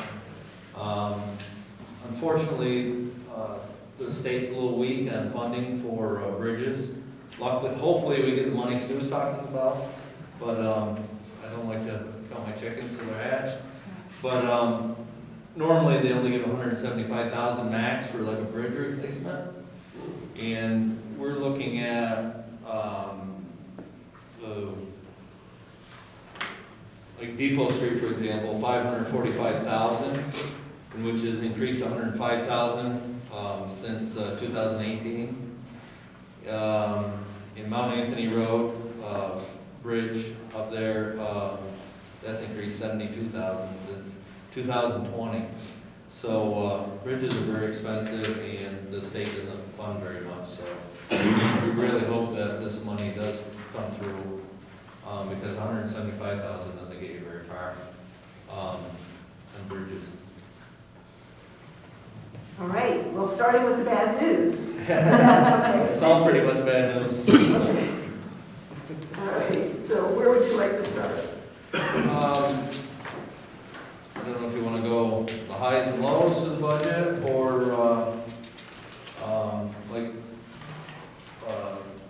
the budget's up slightly for, is it 4%, 4.5% for the highway. The cost of being in business has gone, I've seen between 40 and 100% markup on all items we have to purchase. So this budget's very reasonable. There's a couple of things not included in the budget, like a health, a mechanic. We've thrown this idea around, the select board's asked me without me even bringing it up for several years. I think at this point it's definitely time to include it in the budget, in my own opinion. We're paying right now, I think I checked with 7 businesses we do business with, for mechanic work, and we're paying between $110 and $160 per hour of labor. The town owns 38 vehicles smaller than 1 ton, 14 vehicles larger than 1 ton, 23 pieces of heavy equipment, numerous trailers. I dare say there's 25 of those.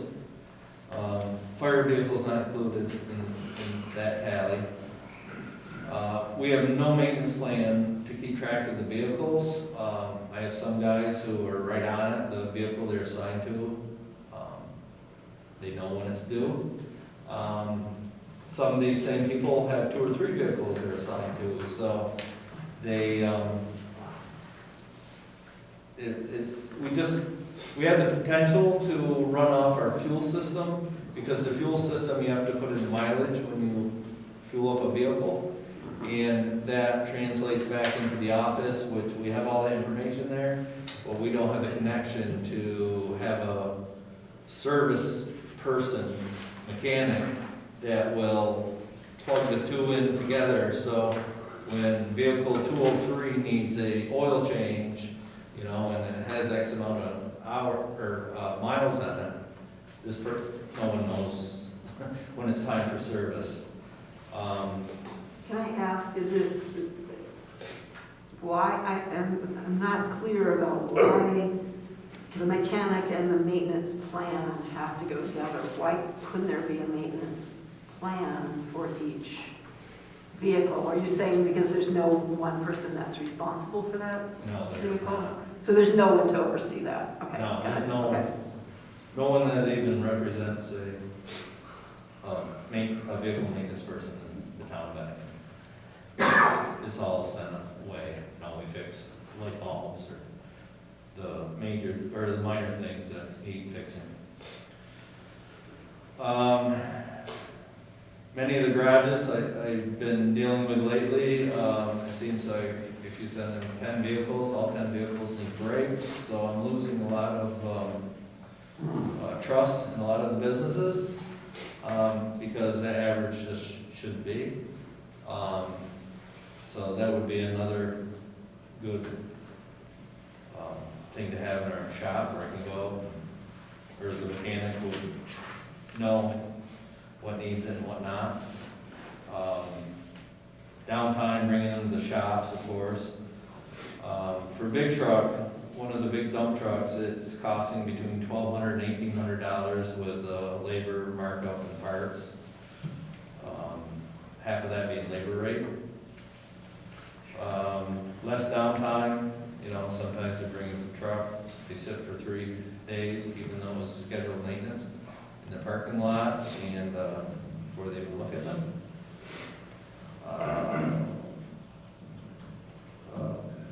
This person could also do the scheduling for service work, for warranty work, and ordering parts, which we all take a hand at that right now. Myself, the foreman's, and my assistant. If someone says engine light's on in their truck, you know, one of us call the dealership and get this taken care of. Supplies, oil, grease, exhaust fluid. I have to take a trip once every 2 or 3 weeks to make sure we're up on things. This person could also do that. Even tire, something as simple as a tire swap, you know, that's costing $45 for a pickup truck twice a year. This person could definitely help us out on that. So that's my sales pitch on that. Why we need one. Why it would be very helpful and cost effective. You have at least one question. Sure. I'm curious, have you calculated what you think the cost savings would be? That's my first question. And I just want to make sure, I am a firm believer that one person being responsible, you know, is very efficient, and I think there's going to be a cost savings because of that. But will the town need to purchase equipment for the maintenance position if you end up getting that person? That would also be an additional cost, or is that figured into here somewhere else? There's still many discussions on that topic. Do we hire a subcontractor to come in when we need them? Which we kind of have now, you know, we can call a local repair company and come over. I think we'd still be hit with a high labor rate. Melissa did put together information on roughly how much, guessing how much we'd have to pay a person, and with benefits, and how much it would cost us per hour, or annually. I forget, it's right here somewhere. But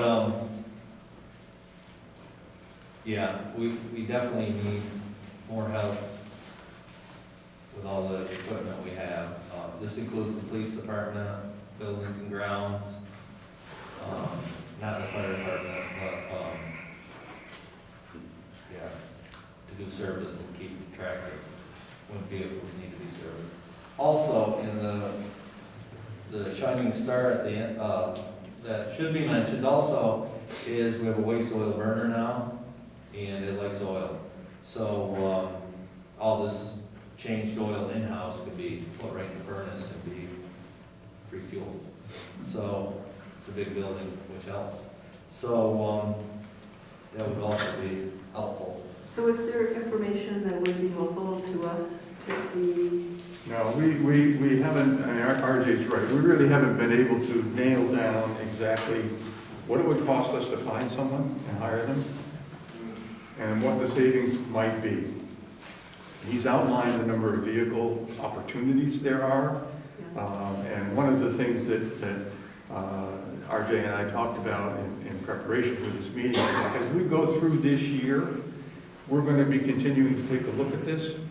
And if there is a way to finance, whether it's a contracted position, where you don't worry as much about benefits and additional costs, or a personnel position, if we can find a way to do it within the current budget and offset that with funds that are already created for repair and maintenance, then we would be back to tell you that we think we have a plan and we'd like to go forward with it. Okay. Because, you know, our RJ's budget contains monies for repair and maintenance for highway vehicles and equipment. Paul's budget has monies for repair and maintenance for police vehicles and equipment. Buildings and grounds has money. So there's a pot of money out there. We just haven't had the time to nail down how we might do that. So that's something we want to be working on as we continue into the budget year. I mean, we've got some months to go before this fiscal year ends, but we may be able to have something closer to reality as we hit the next fiscal year. So that could be an internal shift. That's right. We would let you know what we're doing and how we're doing it, but that's exactly what we're thinking about. That sounds good. Yeah, it does sound good. And you think one person can handle all the maintenance? I'd only be asking this person to do like brake jobs and service and take care of maintenance cards and things. That would definitely keep one person busy. I'm not looking for someone to change motors or transmissions or drivetrains or have expensive equipment to hook to the motor and diagnose some crazy emissions thing inside the motor. But I'm looking for mostly just someone to do service, make sure the proper service is being done in a timely manner when it's due, and keep track of all the things that go along with that many vehicles. So there'll still be expense for all that other stuff? Oh, yes. The large equipment, you're not going to be able to, one, we don't have the facilities available to us to do that kind of work. But we're talking about mostly the large pickup trucks on down, which would include all of the police vehicles, all the buildings and grounds vehicles. Yeah, but I can imagine that doing routine maintenance on that many vehicles, there's quite a cost going out, and I think, you know, the sort of being able to track when things need to be done and that they were done the way you wanted Exactly. matters. I mean, maybe we could even get into inspection stickers. It seems to take us weeks and months to make sure just bringing something to an inspection station and having them You've got some inspected head nods in the back of the room. to that many Yeah. vehicles, you know? Yeah. That's a full-time job for, you know, I think it would turn into a great asset to have our own at this point. Yeah, and you're paying people to drive the vehicle that needs to be, I mean, that's a real cost, that they're not actually doing their job. Right. Yeah, yeah. All right, so then the hope would be to have something before July. That would be the hope. That might be a dream, but we'll call it. A girl can dream. There you go. Anything else on the mechanics position? Any other questions on this? Okay, I'm also asking for a couple labor positions. Why? I compare our highway crew with anyone in the state. We get a lot done. This year impressed me. We get a lot done very efficiently. But it's tough. We have a workforce, many long employed workers. I have 6 of them over 20 years of service. You know, health issues, crew time, COVID. I mean, it all works out. You know, summertime when people take their vacations, I may have a half crew, I may have less than half a crew. When we're busy, when we're doing the sidewalk work and everything. That's one reason. In the wintertime, the highway department cannot plow without the water and the sewer department helping us, which we would still need that help, but right now we use everybody available, willing to plow snow. Whenever Mother Nature decides to give us something from the sky. We have summer help, although the only problem with the two guys in the summer is they have a short season because one was a high school student for the last couple of years and one's a school teacher. So it's just a small window. They help greatly just to keep the weeds down in town, but it's a short season for those that help. And also maintenance stuff gets put aside, like painting as quickly as it should be done, weather permitting, road markings, road signs, brush. There's other things, maintenance that other towns just do that takes the back burner, and it takes longer than it should sometimes when people are calling up with, they want it done. And we're pouring concrete, and we can't really pull 2 or 3 guys out. So, yeah. We're also at a point now that we're just short. Too many people, too much work, not enough help. Is that typically in the summertime, or in the wintertime, do you have enough to keep people busy? No. We used to have downtime, like in the fall, you know, you get the vehicles ready for winter, and now we put our trowels away, and it seems like the snow is coming out of the sky, and we have to get stuff. We don't have the downtime anymore.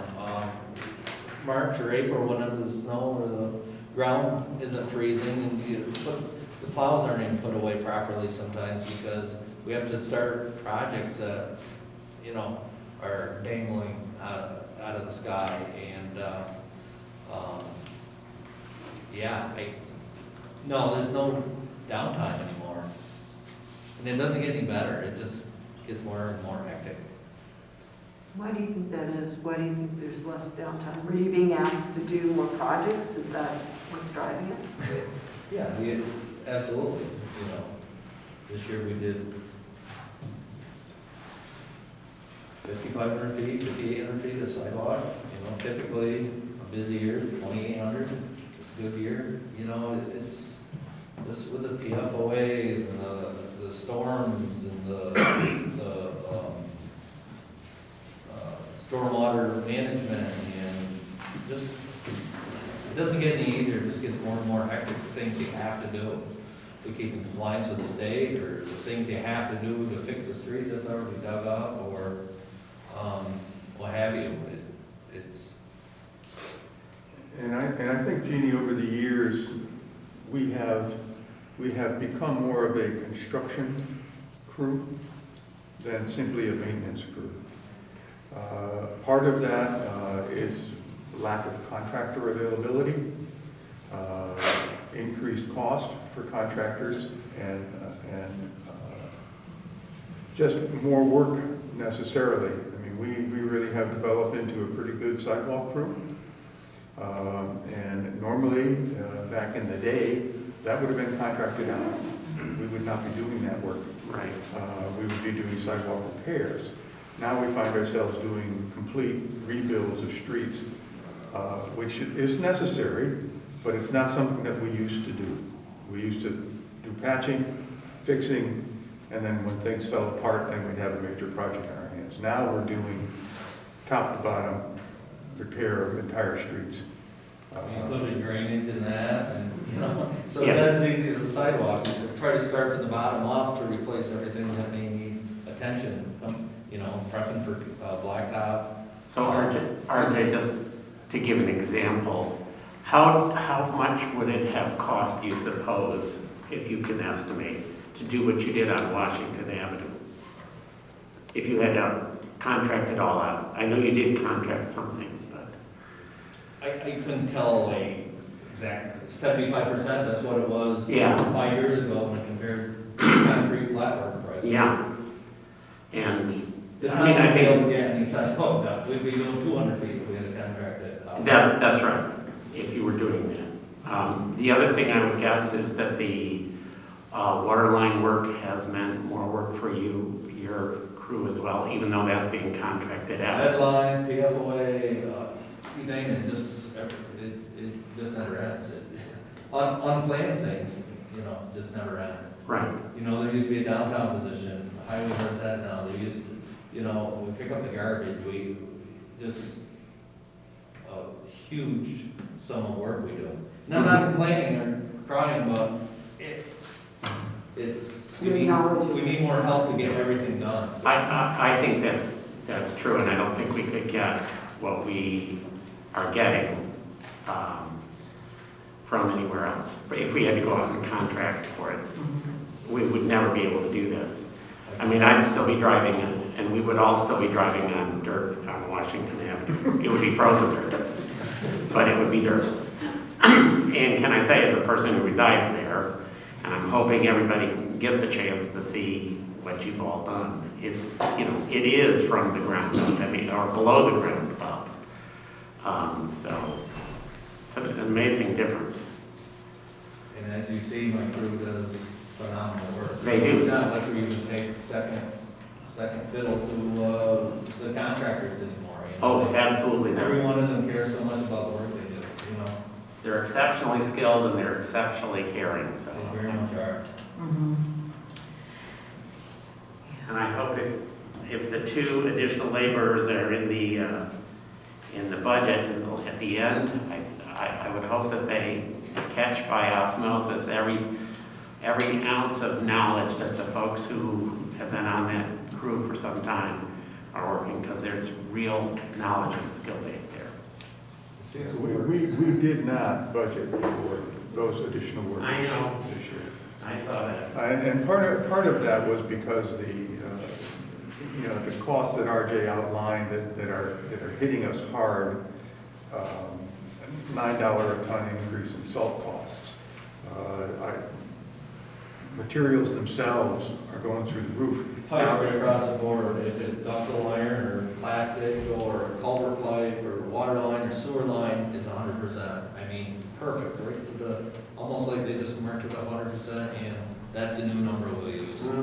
Tires, they've gone up 45%. Last I knew, when he told me January 1st was going up more.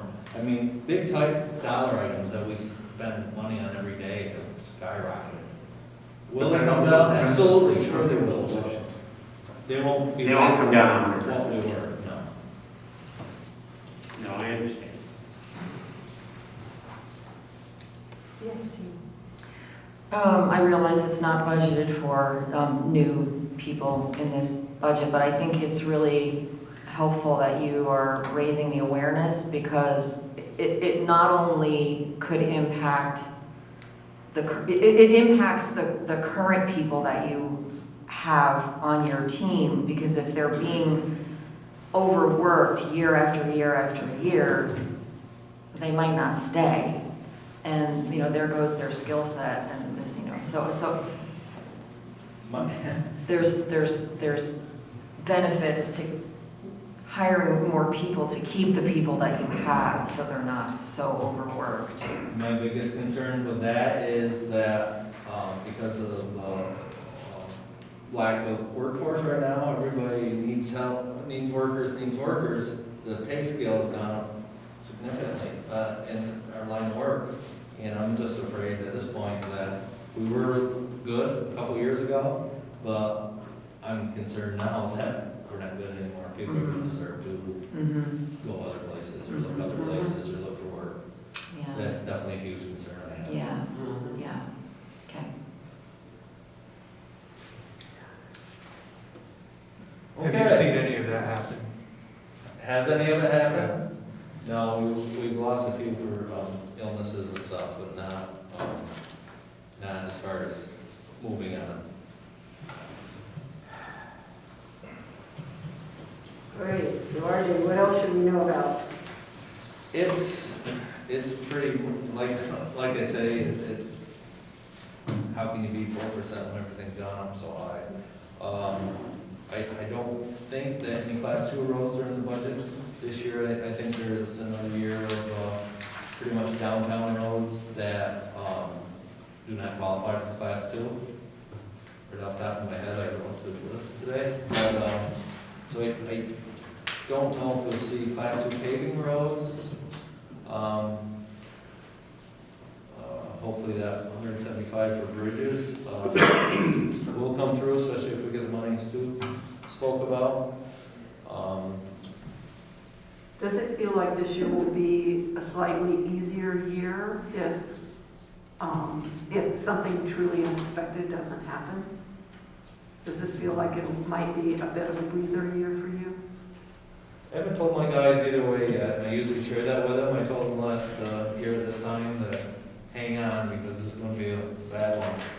But, and they got through it, they did it. Yes. They did more than what I thought they would do, actually. But, I don't know, it's going to be a busy year. It's not going to be probably as busy as the last, but we have a lot of work ahead of us this summer also. That's one beauty about working for the town, you never run out of work. Unlike the private sector where you have to look for work. That might be the happiest thing you've said thus far. Maybe the weather will cooperate a little bit better this summer. Yeah. Kind of rain every day doesn't help. Yeah. True. Sure, just let you know you need drainage. It helps remind you, that's for sure. So are there specific questions that the board has on RJ's budget? I have just a few. Under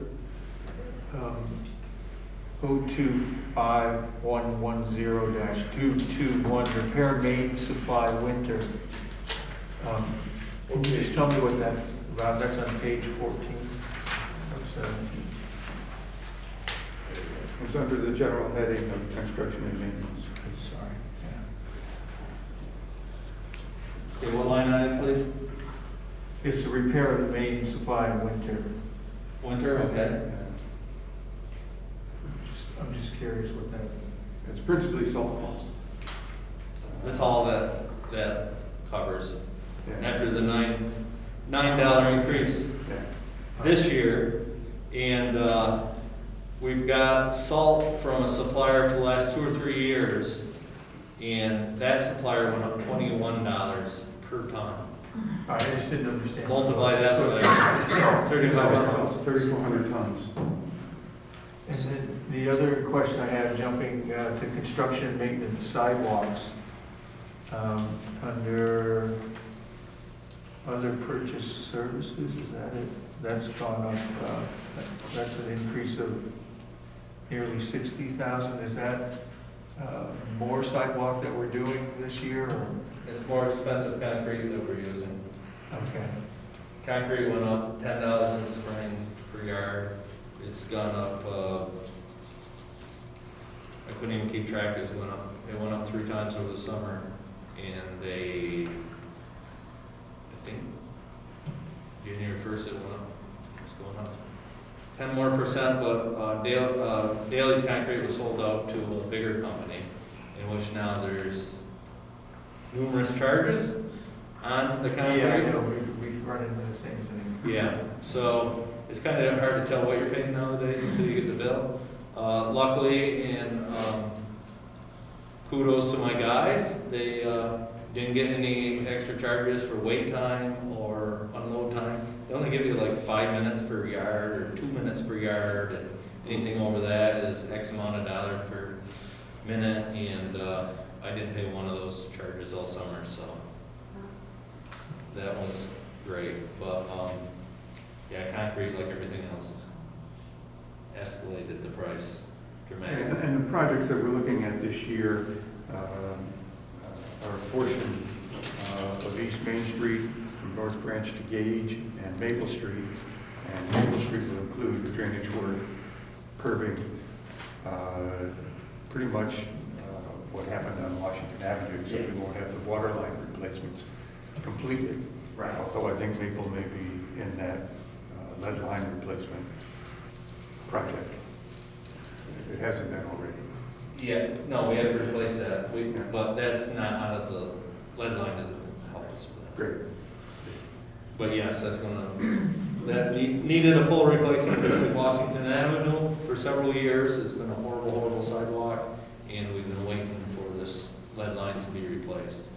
Because back in the old days, like 5 years ago, if we were going to reconstruct a street, the town used to go in, the water department would start replacing from the main to the curb stop and the edge of people's lawns with copper, because we knew lead wasn't any good. But the state put out a mandate not allowing us to do that anymore because it stirred up the lead lines. So that kind of stopped the construction, so we couldn't go further anymore without digging up new blacktop.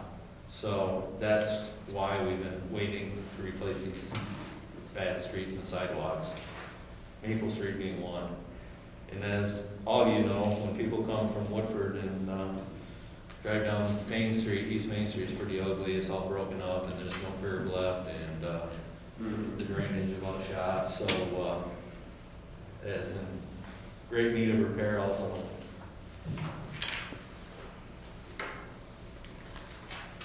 Okay, I can answer you my question. I have a note here. Concrete increased from $139 a cubic yard to $154 so far. So, yeah.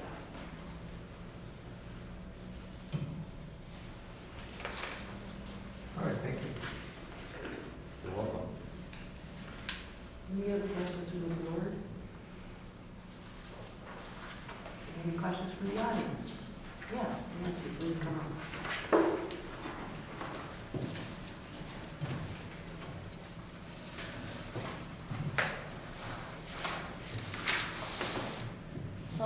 Finally, after asking repeatedly for 30 years, it sounds like Maple Street is going to get done.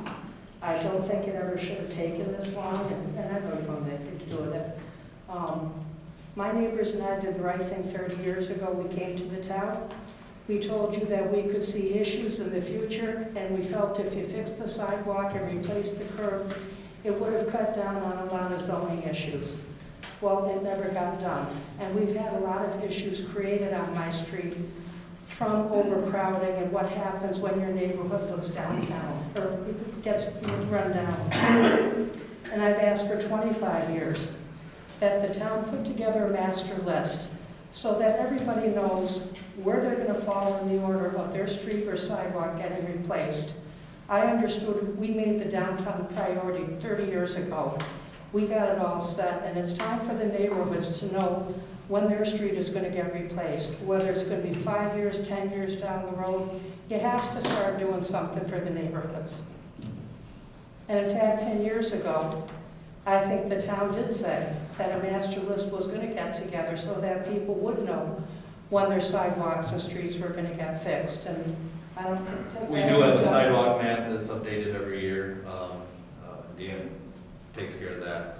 I give him the information and updated. I think Maple Street is one of the last remaining ones in red, which means horrible shape. Definitely Washington Avenue was on that list also.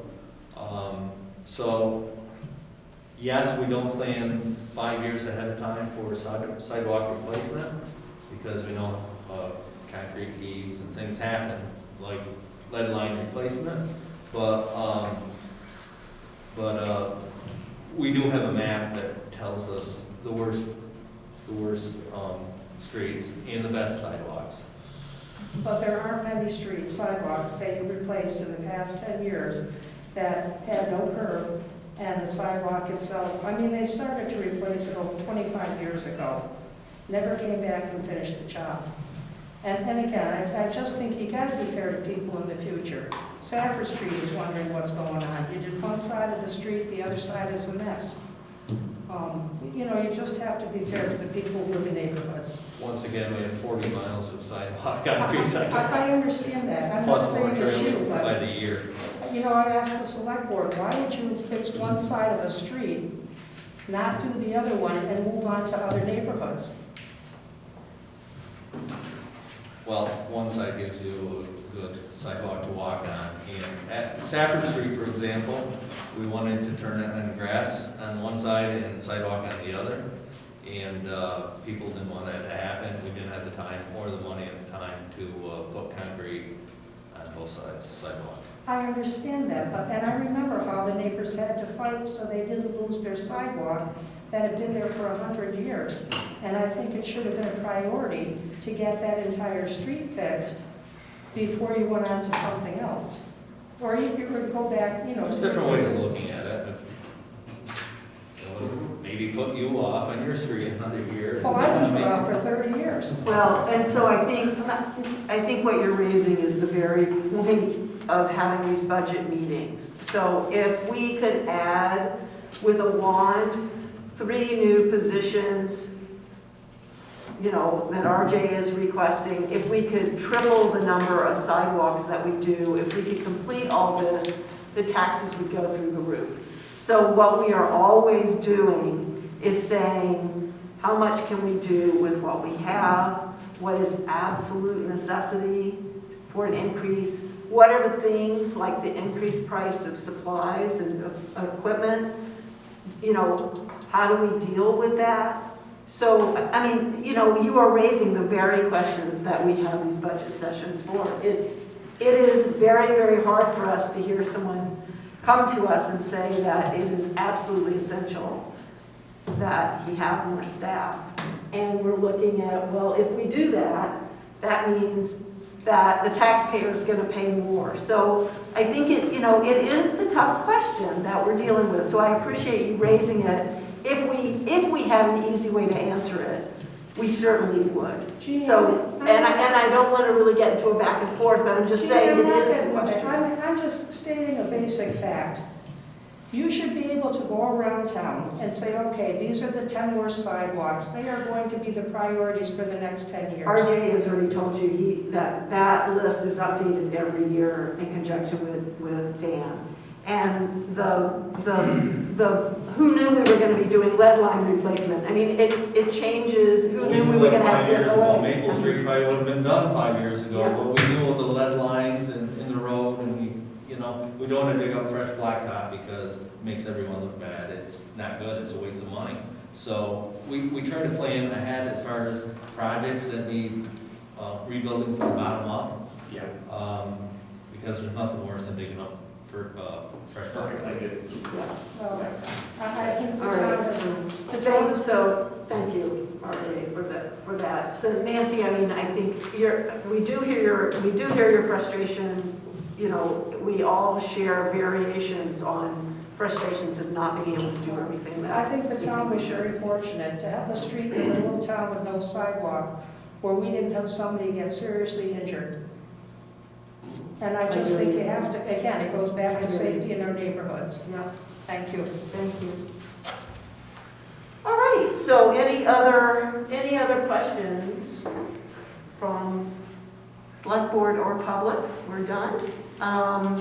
So we have gone through these 3 budgets. This has been a pretty sobering evening, I think, for all of us. You're right, Stuart, these are going to be hard conversations. They have been. RJ, could you please make sure that your staff realizes how much the select board appreciates the work that they do, because it is truly astounding what they're able to do. Thank you. All right, so with that, I think we can adjourn. we can adjourn and say thank Saturday you. morning, we'll be meeting again.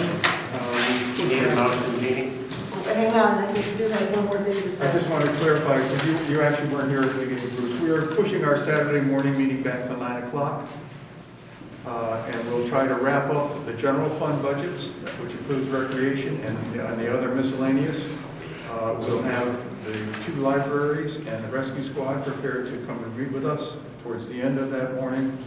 And at some point, you need to set the salaries for the manager, the clerk, and the treasurer. Yes, so we anticipate being able to finish budget discussions this Saturday and only use the following Saturday if we don't get through things. Okay, Okey dokey.